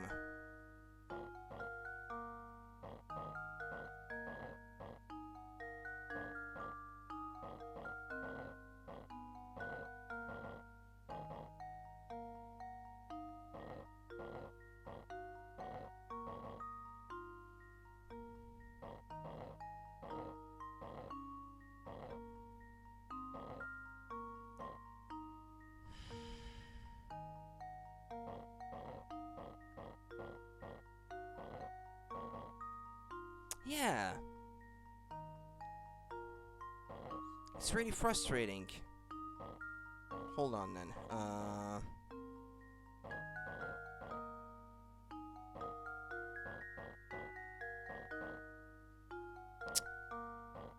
What now?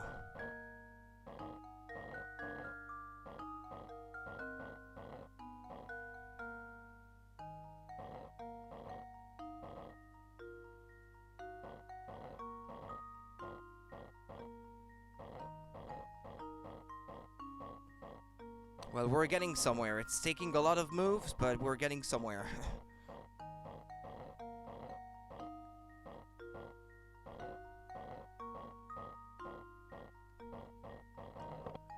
105 moves. Another puzzle solved. This is a classic example of a slide puzzle. Yeah, you think? I've just been doing one before with the ball. There we are. The door should open now. Amazing as always, Professor. Now, about Simon. What exactly happened at the manor? Did Don Paholo really do away with Simon? I'd say so. This is just my theory, mind you, but I think that Don Paholo followed us into the manor. That's when we met Simon, or came across him, as the case may be. I suspect Simon had already collapsed when Don Paholo found his body sprawled on the floor. Just like with Ramon. So maybe Simon had also stopped functioning properly, huh? I guess all the robots break down sooner or later, and when they do, Bruno comes to collect them. That's what I've been suspecting for a while now. Then he fixes them in here in the cellar of the tower. Do you suppose the noises from the tower are actually the sounds of Bruno's machines working? I think you're spot on, Luke. That must be why people began to associate the disappearances with the roaring from the tower. Don't forget that, despite his peculiar appearance, Don Paholo is a scientific genius. Therefore, he probably realized why Simon had stopped moving. If it weren't for the golden apple, Don Paholo likely would have left Saint Mysterio right then. I'm sure he was eager to take the robot apart and learn how it worked. And that must be when he decided to disguise himself as Inspector Chelmy, right? That rat made up the whole murder story on the spot. But that's not the whole mystery. Come, Luke, we must keep moving. I'll explain the rest as we go.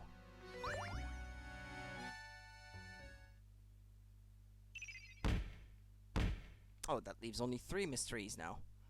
The golden apple is probably last. That would make sense. Wouldn't the doggy give me a hint? Go. Go, go, go, go. Thanks.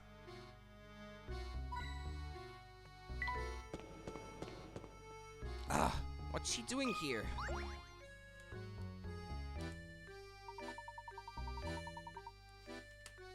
Yeah, fancy meeting you here, dearie. How'd you like to try a little puzzle I made up? How on earth did she get up here? She must have overtaken us at some point. Funny, I didn't even see the old girl pass us. Yum, yum, yum. Quit whispering amongst yourselves and try my puzzle already. It's a humdinger. Card order. 70? Oh, that's gonna be tough then. You've placed 1 joker and 4 aces with the different suits face down on the table. Use the hints below to determine the position for each card. The club is to the immediate right of the heart. So that means that the club can't be on the first square, because otherwise it can't be to the immediate right of anything. Neither the diamond nor the joker is next to the spade.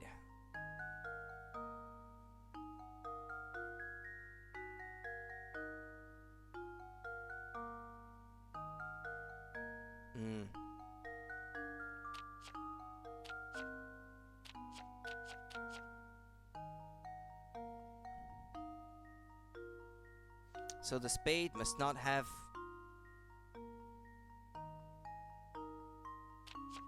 the joker or diamond next to it. Well, the position of these two is either like this. Oh, no, wait. Like this, like this, like this, or like this.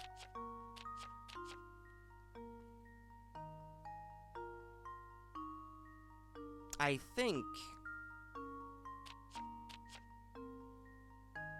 Because let's imagine things being that way for a second. If you put the spade here, then the diamond or the joker would have to go next to it. If you put it like this, and you put the spade here, it would have the diamond or joker next to it. If you put it, it would have the diamond or joker next to it. So I think this statement 2 tells us that the spade is taking into account statement 1. Statement 2 tells us that the spade has to be on either end. Okay. Statement 3. Neither the joker nor the diamond is next to the club. Okay. Well, then I would put it that way. Neither the diamond nor the spade is next to the heart. There. I think I've solved it. The club is to the immediate right of the heart. Got it. Neither the diamond nor the joker is next to the spade. Got it. Neither the joker nor the diamond is next to the club. Got it. Neither the diamond nor the spade is next to the heart. Got it. Luke, here's my answer. Every puzzle has an answer. I thought because of the reward, 70 picarats, that would be a really hard one, but not really. Only a strong grasp of the principles of logic can get you through a puzzle like this. Yeah, oh yes, that's the answer, alright. Well then, I guess I'll be off. Come visit me sometime. Yum yum yum. I guess you followed us in here.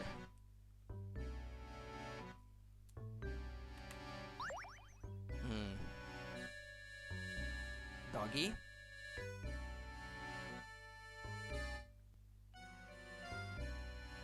I found a coin anyway. Doggy? Found it. There's no other, is there? Nah, probably not. Okay.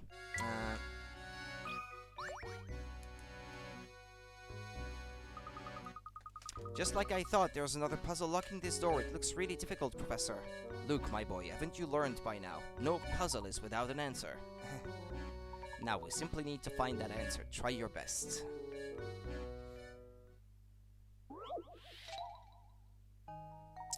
Ah, that's a good one. Because I can already see where this is going.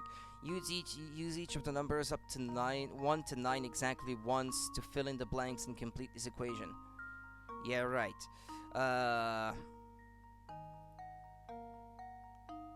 Okay, I bet you would think that 3 has to go there, but that's not true. Because if you have, let's say, like this, how would you calculate this? Now, ignore the fact that it's a 3 below.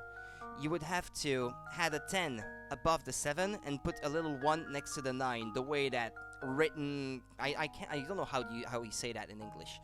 The way that written calculation, that's the way that we call it in French, works is that you would put a little 10 above the 7 and a little 1 above the next one to be able to subtract from the top row the thing that's on the lower row. So I bet that this is how it's going to go. I bet you have to put 4 there. And something right next to it where, let's just say, I don't know, like 2 minus, because that would be 12 minus 9, for example. Right, that would give you something like that. But that's not necessarily what it is, though. That's just an example. I don't know, like this, like this. Yeah, but I don't have the 4 anymore, so...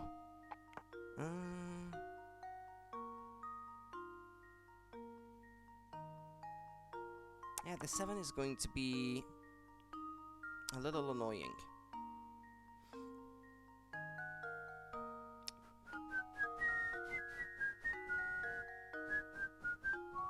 If I want to solve it that way, then the 7 is going to be hard to be annoying. It gets in the way.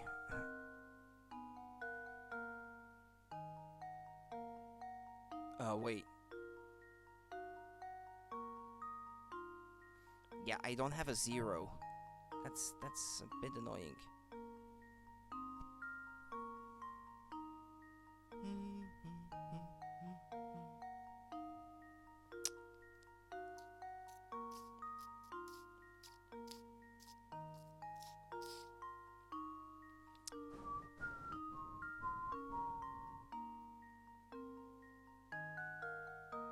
Is it even correct what I put so far? 9 minus 6, yeah, that's 3. 8 minus 5, yeah, that's 3, alright.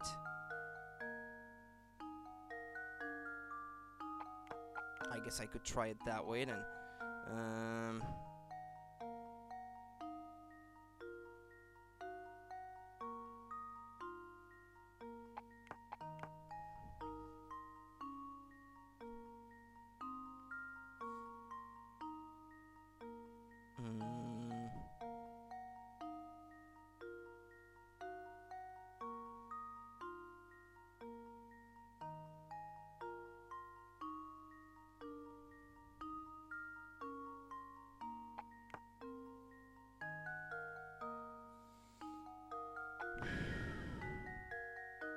Oh, but wait.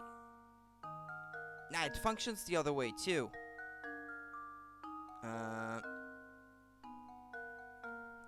What minus 8 would be equals 3? 11 minus... No, wait.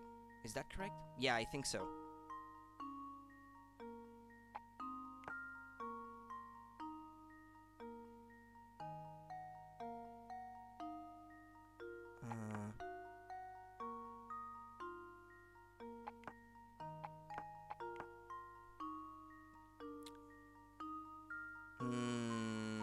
Nah, it doesn't fit that way.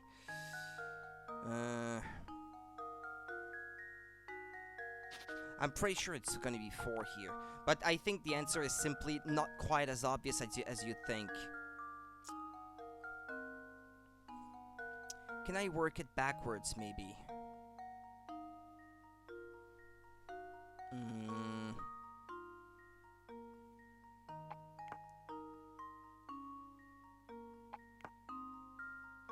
Let's imagine something minus 9 that is equals 3.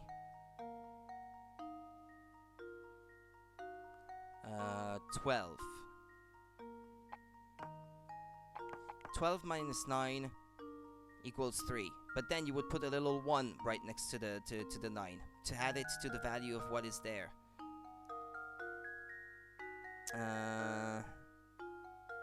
Something minus 7, for example, or maybe minus 8, I don't know. Let's imagine this that way.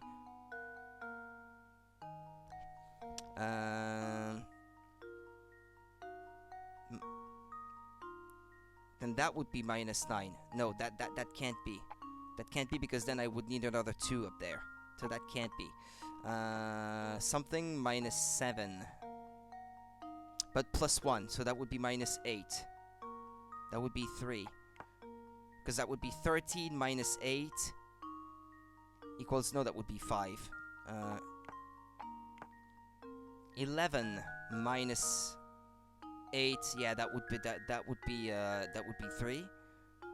But then I would still have a little 1 right next to it.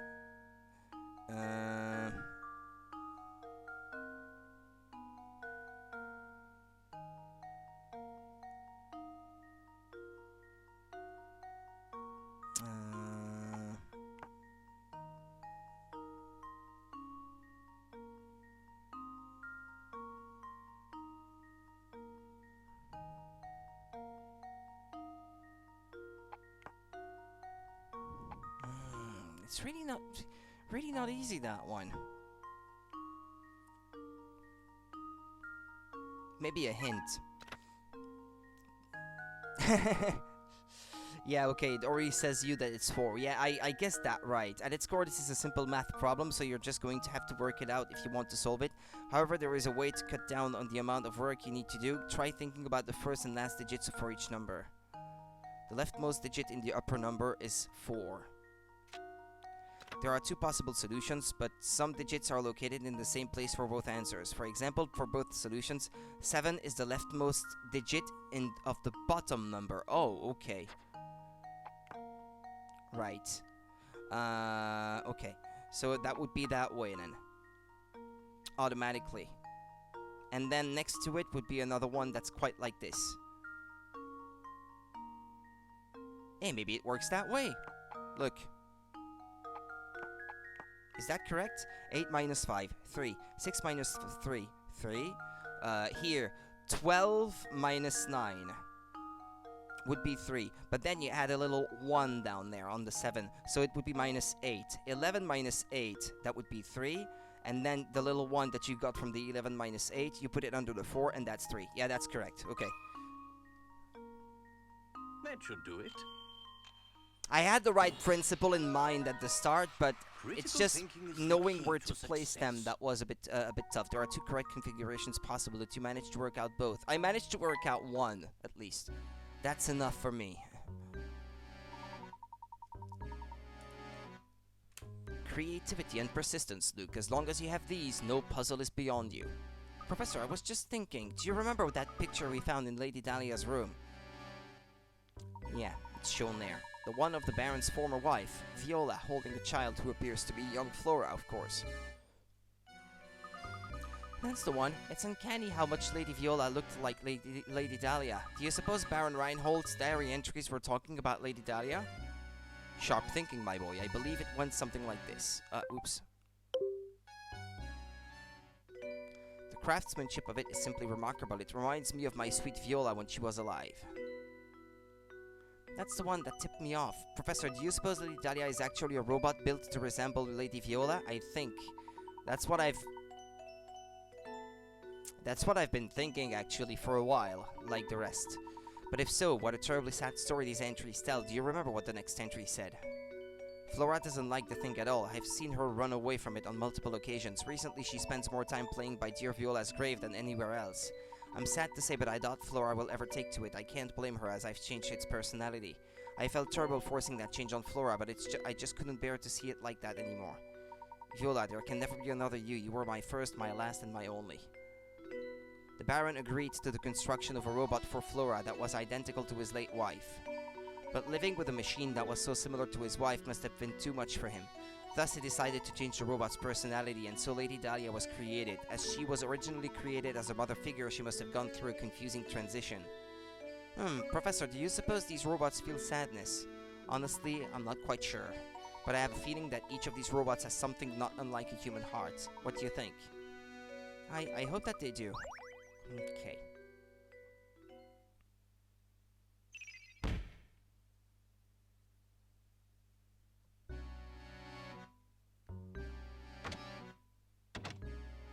Doggy? Thanks.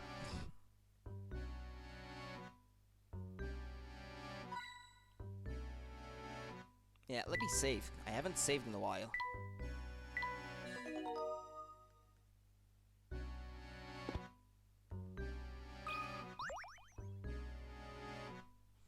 Do you suppose we're near the top yet? Yes, but it seems that we have another puzzle in the way before we get there. And that's gonna be the last one. Well, I don't even need to cross them off the list now. I mean, I don't need the list anymore to keep track of this. Your task is to draw lines between the pins on this board to form seven squares. The 7 squares do not have to be uniform in size, but you can only use each pin once. Give it a shot. Okay, from what I can see already right off the bat, some of them are going to be put rotated at a 45-degree angle. Like so, for example. Because it's the only way you're gonna be able to use those, I feel.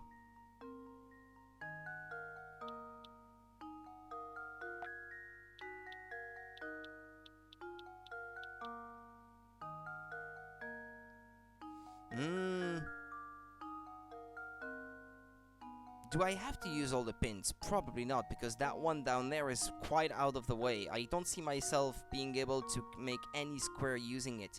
Although... I guess I might have been able to.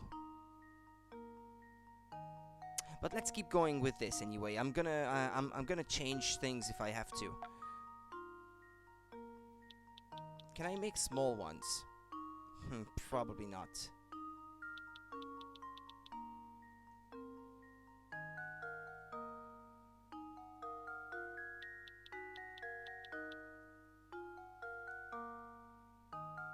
Yeah, that leaves me with pins that I'm not gonna be able to use.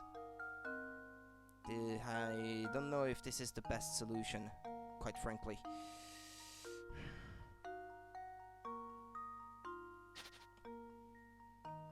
Let me try to make a big one here, for example.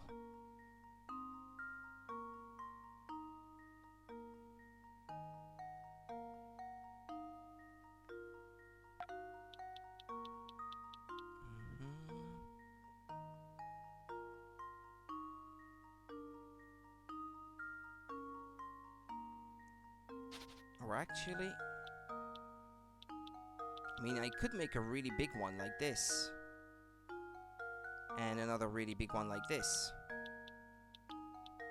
And another really big one like this. Yeah, I should probably make them different colors so that it stands out more.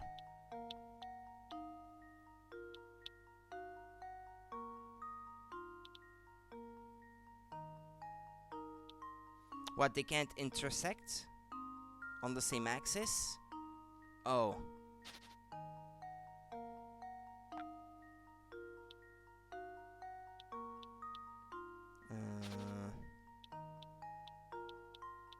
Yeah, let's make a big one like this, for example.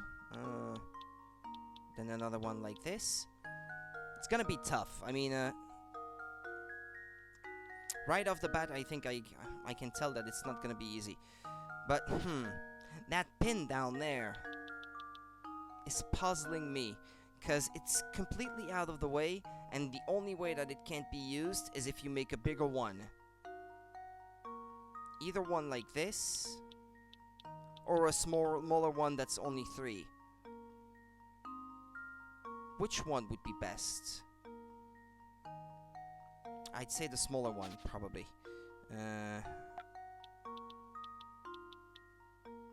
Okay, then. I'd put one like this. Then another one like this.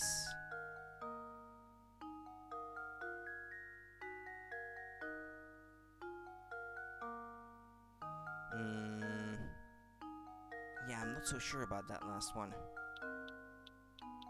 Because that pin here, then, I'm not too sure how that would work with that one in mind.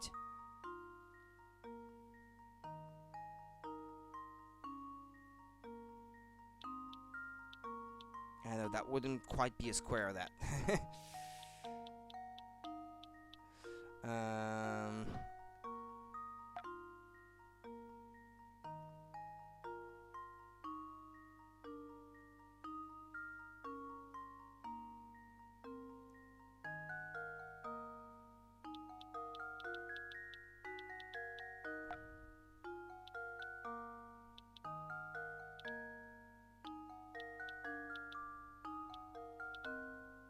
Gonna make a bigger one here.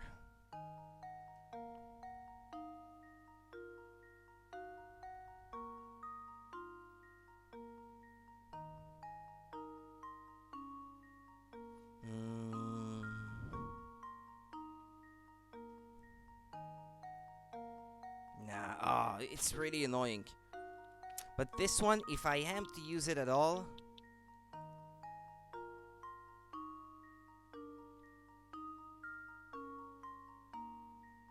maybe a hint. Do I have to use all of them? Most of the square you make will be tilted 45 degrees to the side, and their sizes will vary as well. Start by looking for pins you can connect to create squares tilted at an angle. Another one, maybe? You want more specifics? Alright, here's the location of one of the squares. Connect the 4 pins in the top left corner to form a tiny square. Okay. The 4-1 in the top left corner. Just so you know, this is the only square on the board that isn't tilted. Oh! Okay.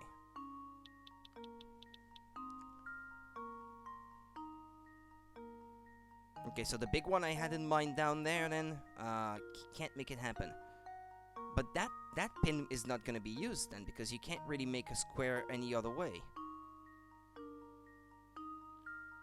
with that one.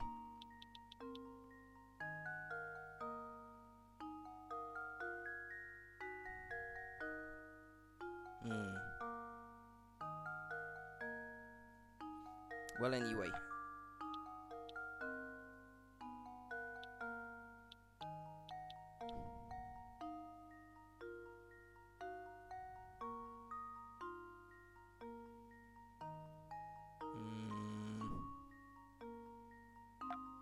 You could make another one here, I guess.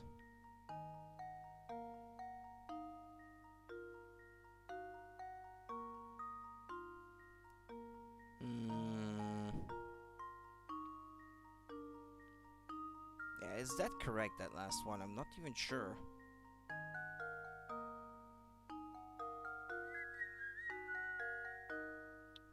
Because then you can't use that one.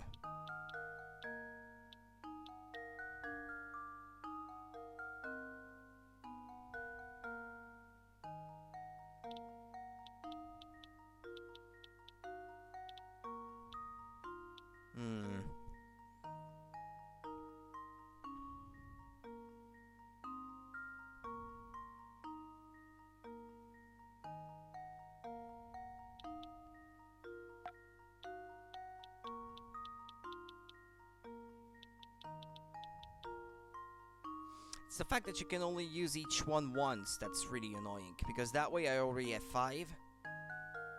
And all the others have to be tilted, they say.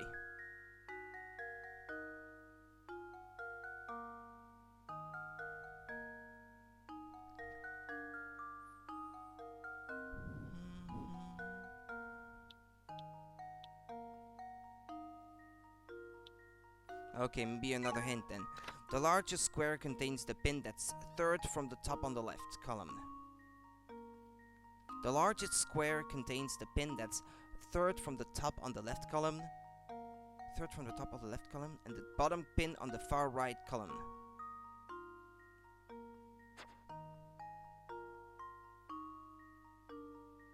What? Like that?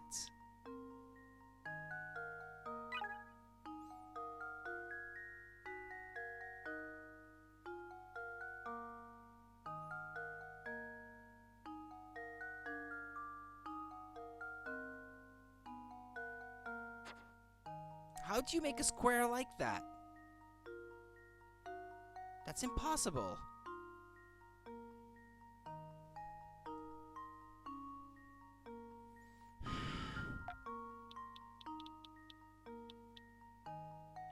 Gonna undo everything. Yeah, how do you want to make a square with this?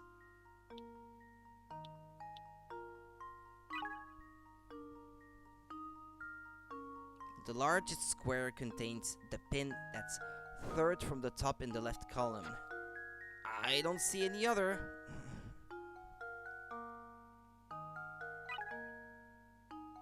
Third from the top on the left column. And the bottom pin from the far right column. And how do you propose that I make a big square like this? I can't. It's impossible. Unless you... And even assuming they mean that one, doesn't make any sense. Probably gonna have to look that one up because you also need to form a small diagonal block using the 2 pins lined up diagonally on the bottom left portion of the board. A small diagonal block using the 2 pins lined up diagonally on the bottom left portion of the board. Yeah, like this then. There are 2 more small squares just like this one on the board. Okay.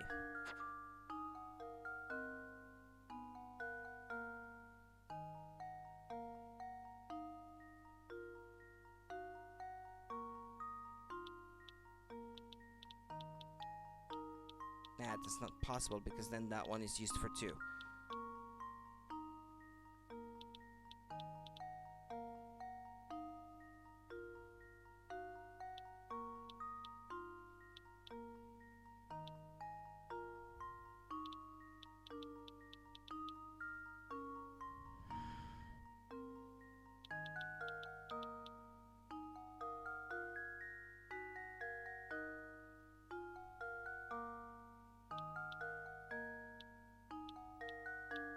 Is that a square?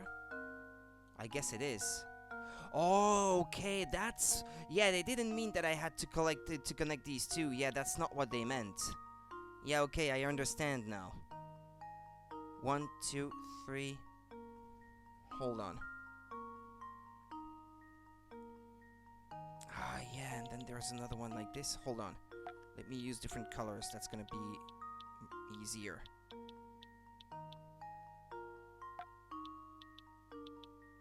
That's 7, and that uses all the pins. Yeah, let me put maybe all those in blue. That way it's easier to see.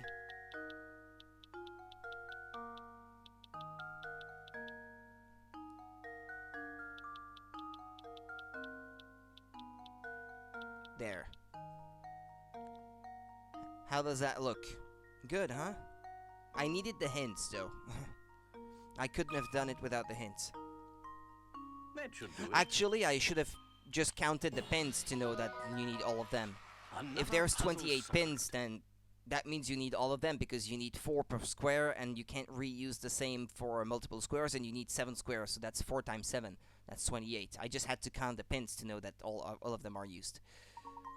Tracking down all those tilted squares was quite fun, wasn't it?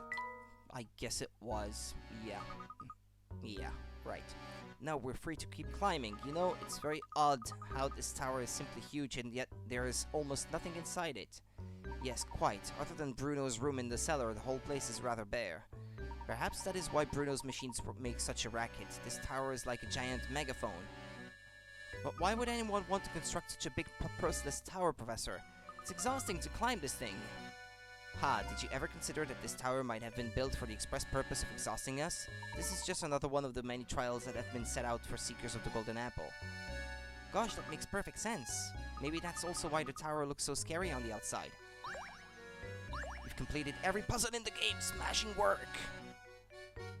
Other than some of the bonus puzzles, I guess. This floor doesn't appear to have any puzzles for us. So if we climb the spiral staircase, maybe we'll reach the top floor? I think you may be right, my boy. Come, let's hurry.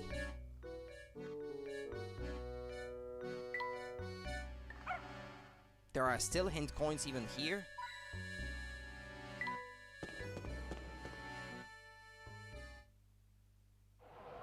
Oh my gosh! Hey, it still took me 2 hours. I thought I was gonna be done sooner than this. So, see. Gonna be playing maybe 2 hours of Banjo after this. Our view was obscured from the ground, but who would have suspected a charming cottage like this here? Look, the lights are on, Professor. It would appear that someone is living here. Is it the Baron? And he's not dead? The tower's secret. The path to the tower has been found. Scale the tower and solve all the mysteries of Saint Mystere. Or Flora. Flora, maybe.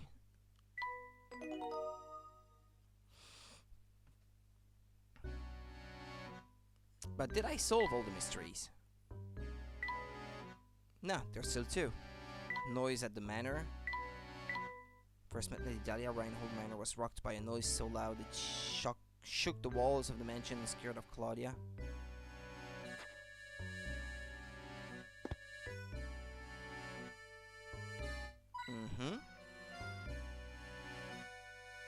Is there more, perhaps? Or was that the only one?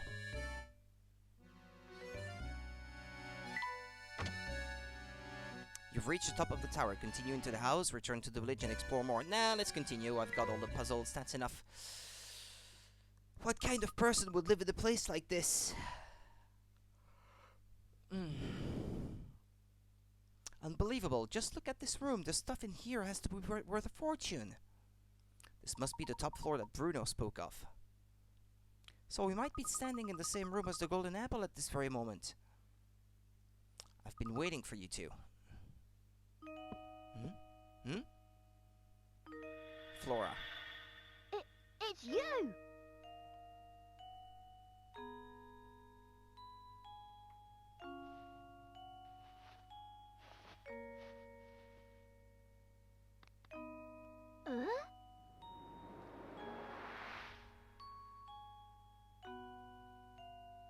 What's this? What's going on here?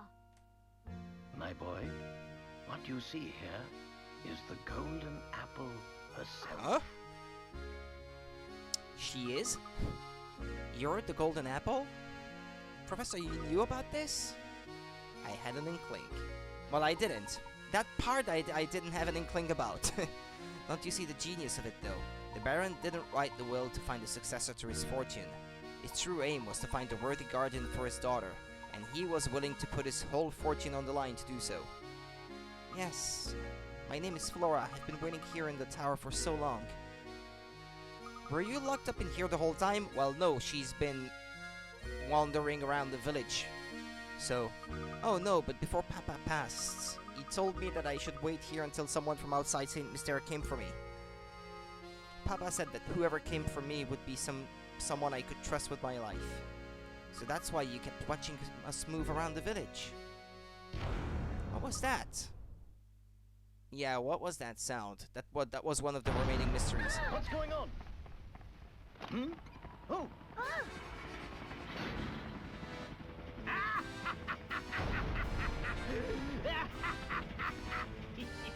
Here I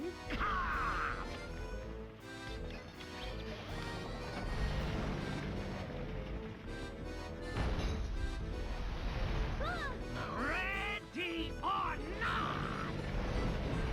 Oh no. Huh? Follow me. Come now.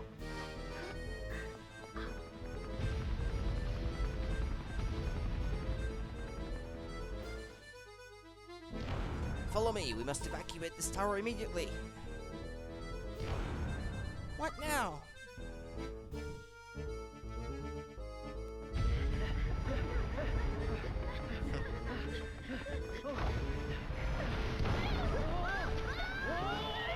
No!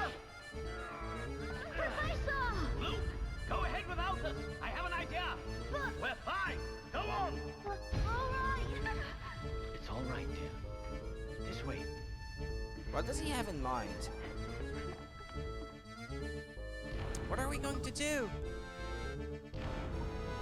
I've got it. Just wait a moment, Flora.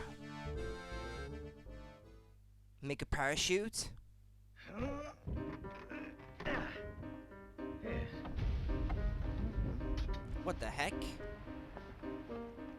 Hmm?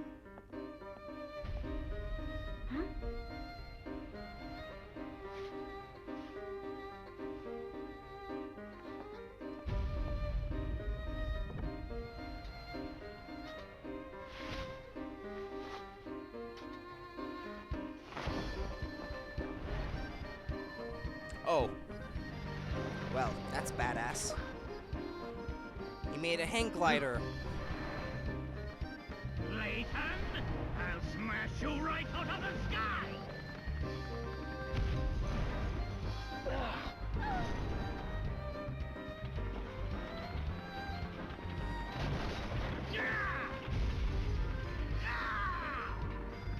No. This isn't over yet, Layton. Just you wait. One day, I will have my revenge on you. I remember playing the fourth game, but I can't remember if that guy was in it. Is he like the main antagonist of the series or something? I honestly can't remember. He might have been. It's been just so long. It's probably been over 10 years now since I last played the fourth game in the series. The last one for the original DS.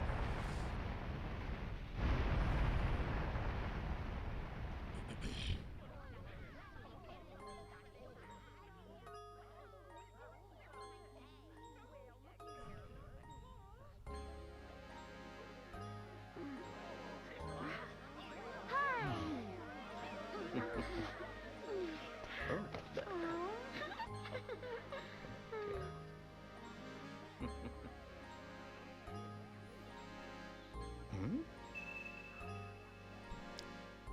That's the golden apple. Thank goodness you're alright, Professor. Don Paholo's flying contraption was something else. I really thought we were done for back there. Yes, it was a bit unnerving, but he also provided us with the answer to one of our ongoing mysteries. Do you remember that awful noise we heard the first time we visited Reinhold Manor? The one that spooked Claudia? Oh, so that must have been the noise. If put it together, the racket was likely Don Paholo's contraption making a crash landing. If that's the case, then we now know the approximate time of Don Paholo's entrance into Saint Mystere.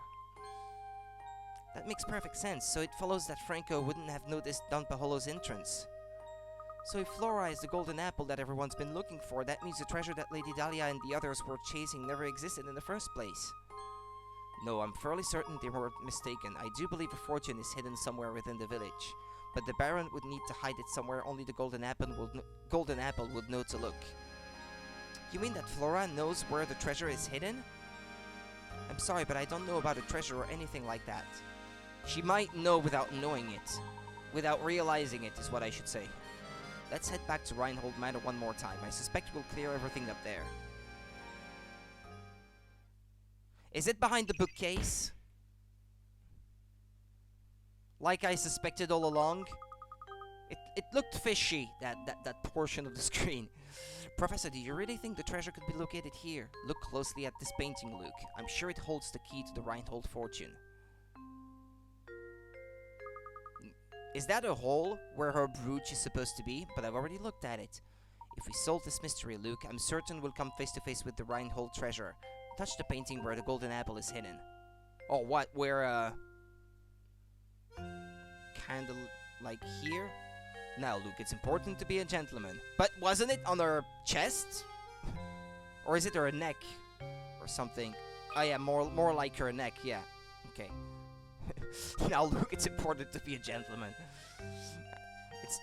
I wasn't thinking about that. I remember now, it's right here. Aha, a hidden switch. Switch seems to have activated the wall. I knew it! It looked fishy all along. I knew it! It looks like there's a passage that leads further in. Oh. Let's see where this passage goes. Oh, wow. Oh my goodness, look at this place. I had no idea. Now, how in the world did you know that the switch was hidden in the painting? Listen closely, Luke. Wisdom wasn't the only thing Baron Reinhold required of potential guardians for his only daughter. You saw it too, did you not? That peculiar mark on her neck that only appeared once she laughed. In other words, Baron Reinhold set out one last requirement for the potential inheritor to his fortune. They'd have to make her happy, right? He wanted someone who could make Flora smile again after losing those dear to her. I might cry.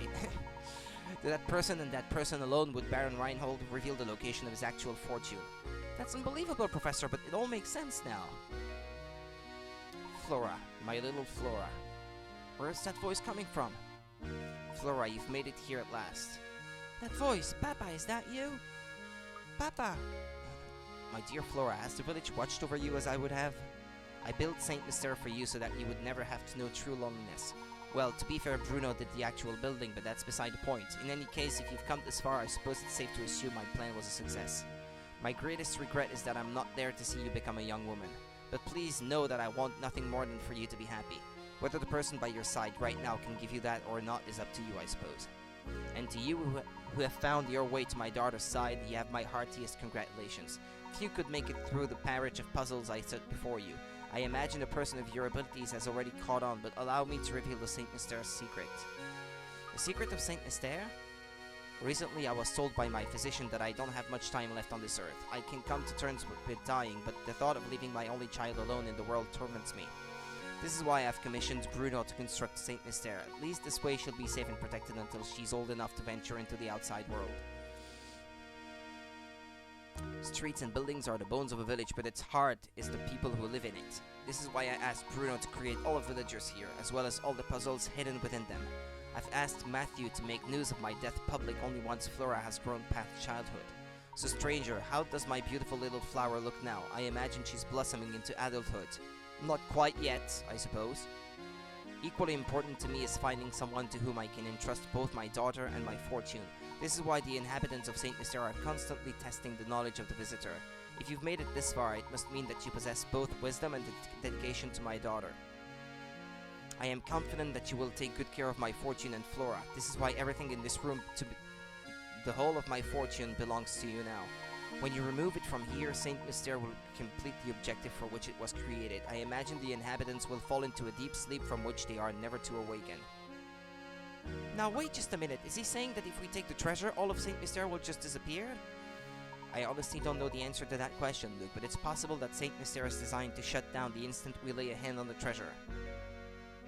So if that happens, everyone will just stop? Just like puppets with their strings cut? I leave it to you, brave traveler. Draw the curtain on Saint Mystere and lay this lifeless village to rest. Above all else, take care of my precious daughter. She's in your hands now.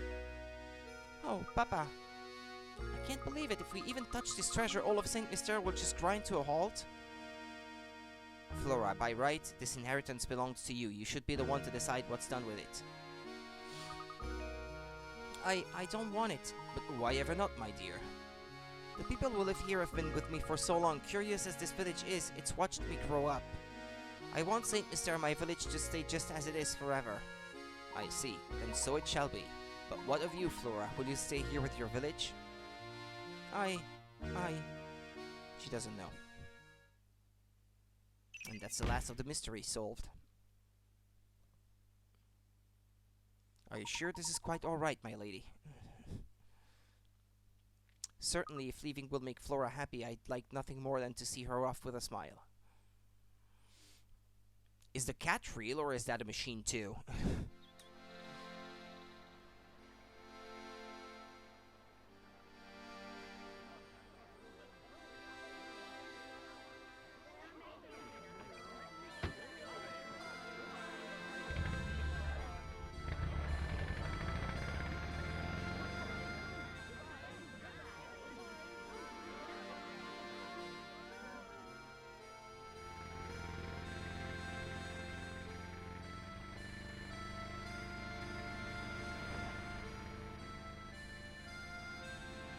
Goodbye then, little village.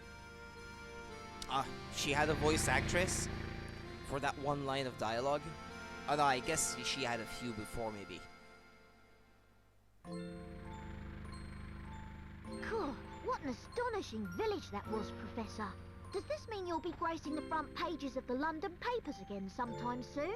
No, Luke. Saint Mister's secret must stay between us. Huh? Why do you say that? You see, my dear boy, we don't want people to make a spectacle of Flora. That wouldn't be right. Of course. Always thinking of others. Well, one must always put a lady's needs first. That's what a gentleman does.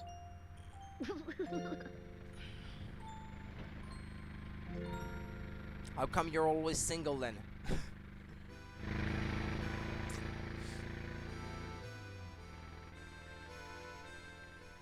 You're only just getting friend-zoned, Layton. Constantly. You're just too good. Puzzle Master, Akira Tago. Well, thanks for the puzzles, Akira Tago, whoever you are. Well, that was Professor Layton and the Curious Village. I'm gonna let the credits roll, and then I'm gonna interrupt the stream very briefly, and be back with Banjo-Kazooie then. I'm running it on the same console, but I have a few settings to tweak though first. Both in OBS, for my capture card, and for the Wii U itself, for everything to fit the way I have intended it to fit.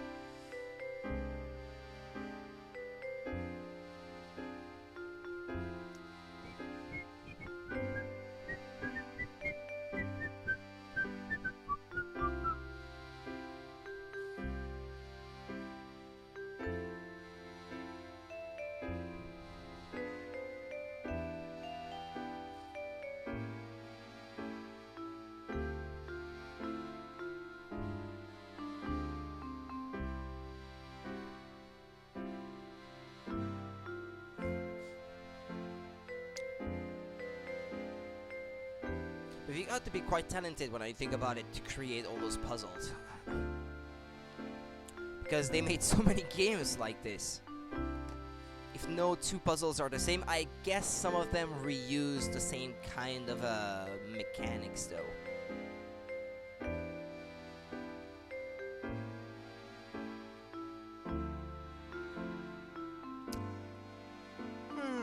Yeah, that is indeed the European version. British English version. Because each cartridge released in Europe was like in its own one language. There exists one with a French dub, another one with a German dub, and so on and so forth. Because they figured, I guess, that this had to be enjoyable for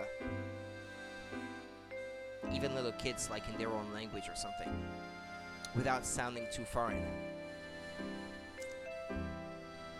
But there wasn't enough space on the cartridge to fit all of the animation, little like pre-rendered cutscenes, and everything, and do that in all available languages. So I had to pick which versions I wanted to buy, and I picked the English versions myself.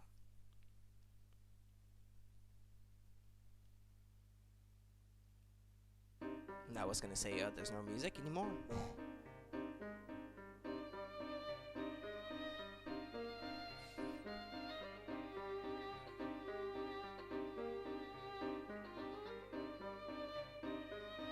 I like the little drawings there on the side. quite nice.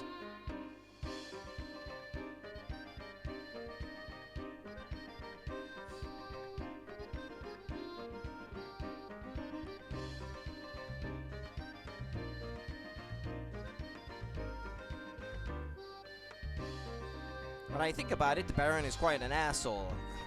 If you take the treasure, then the village will stop working. Why does it have to be so? Why?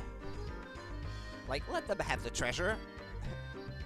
Why let it sit there to rot? And why do these robots have to pay the price if they want to use the money for something good?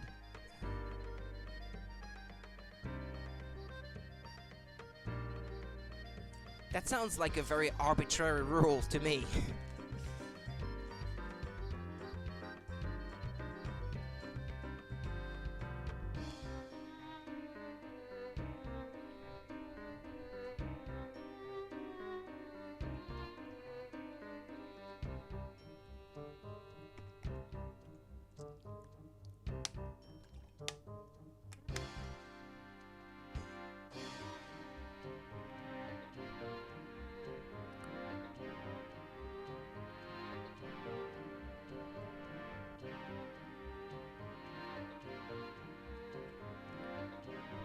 Yeah, the Tohoku Shinshafen Corporation, I guess, is the company that produced the animated scenes.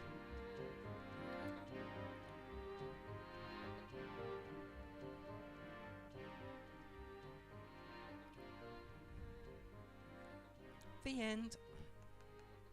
Well, that's gonna be the end of this game. Had to be continued. Yeah.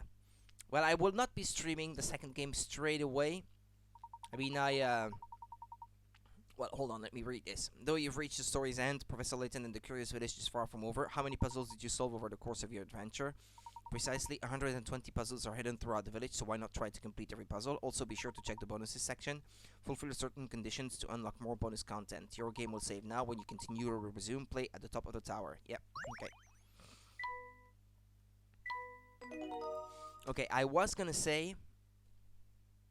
I can't remember what I was gonna say. Yeah, I was gonna say I don't want to be playing like multiple games like these in a quick succession, because I like to play more varied styles of game. Like I'm gonna be playing a 3D platformer now, and I did say that I wanted to play a few more of the Phoenix Wright games. So the next one in that style that I'm gonna play will be Milo's Edgeworth Investigations, but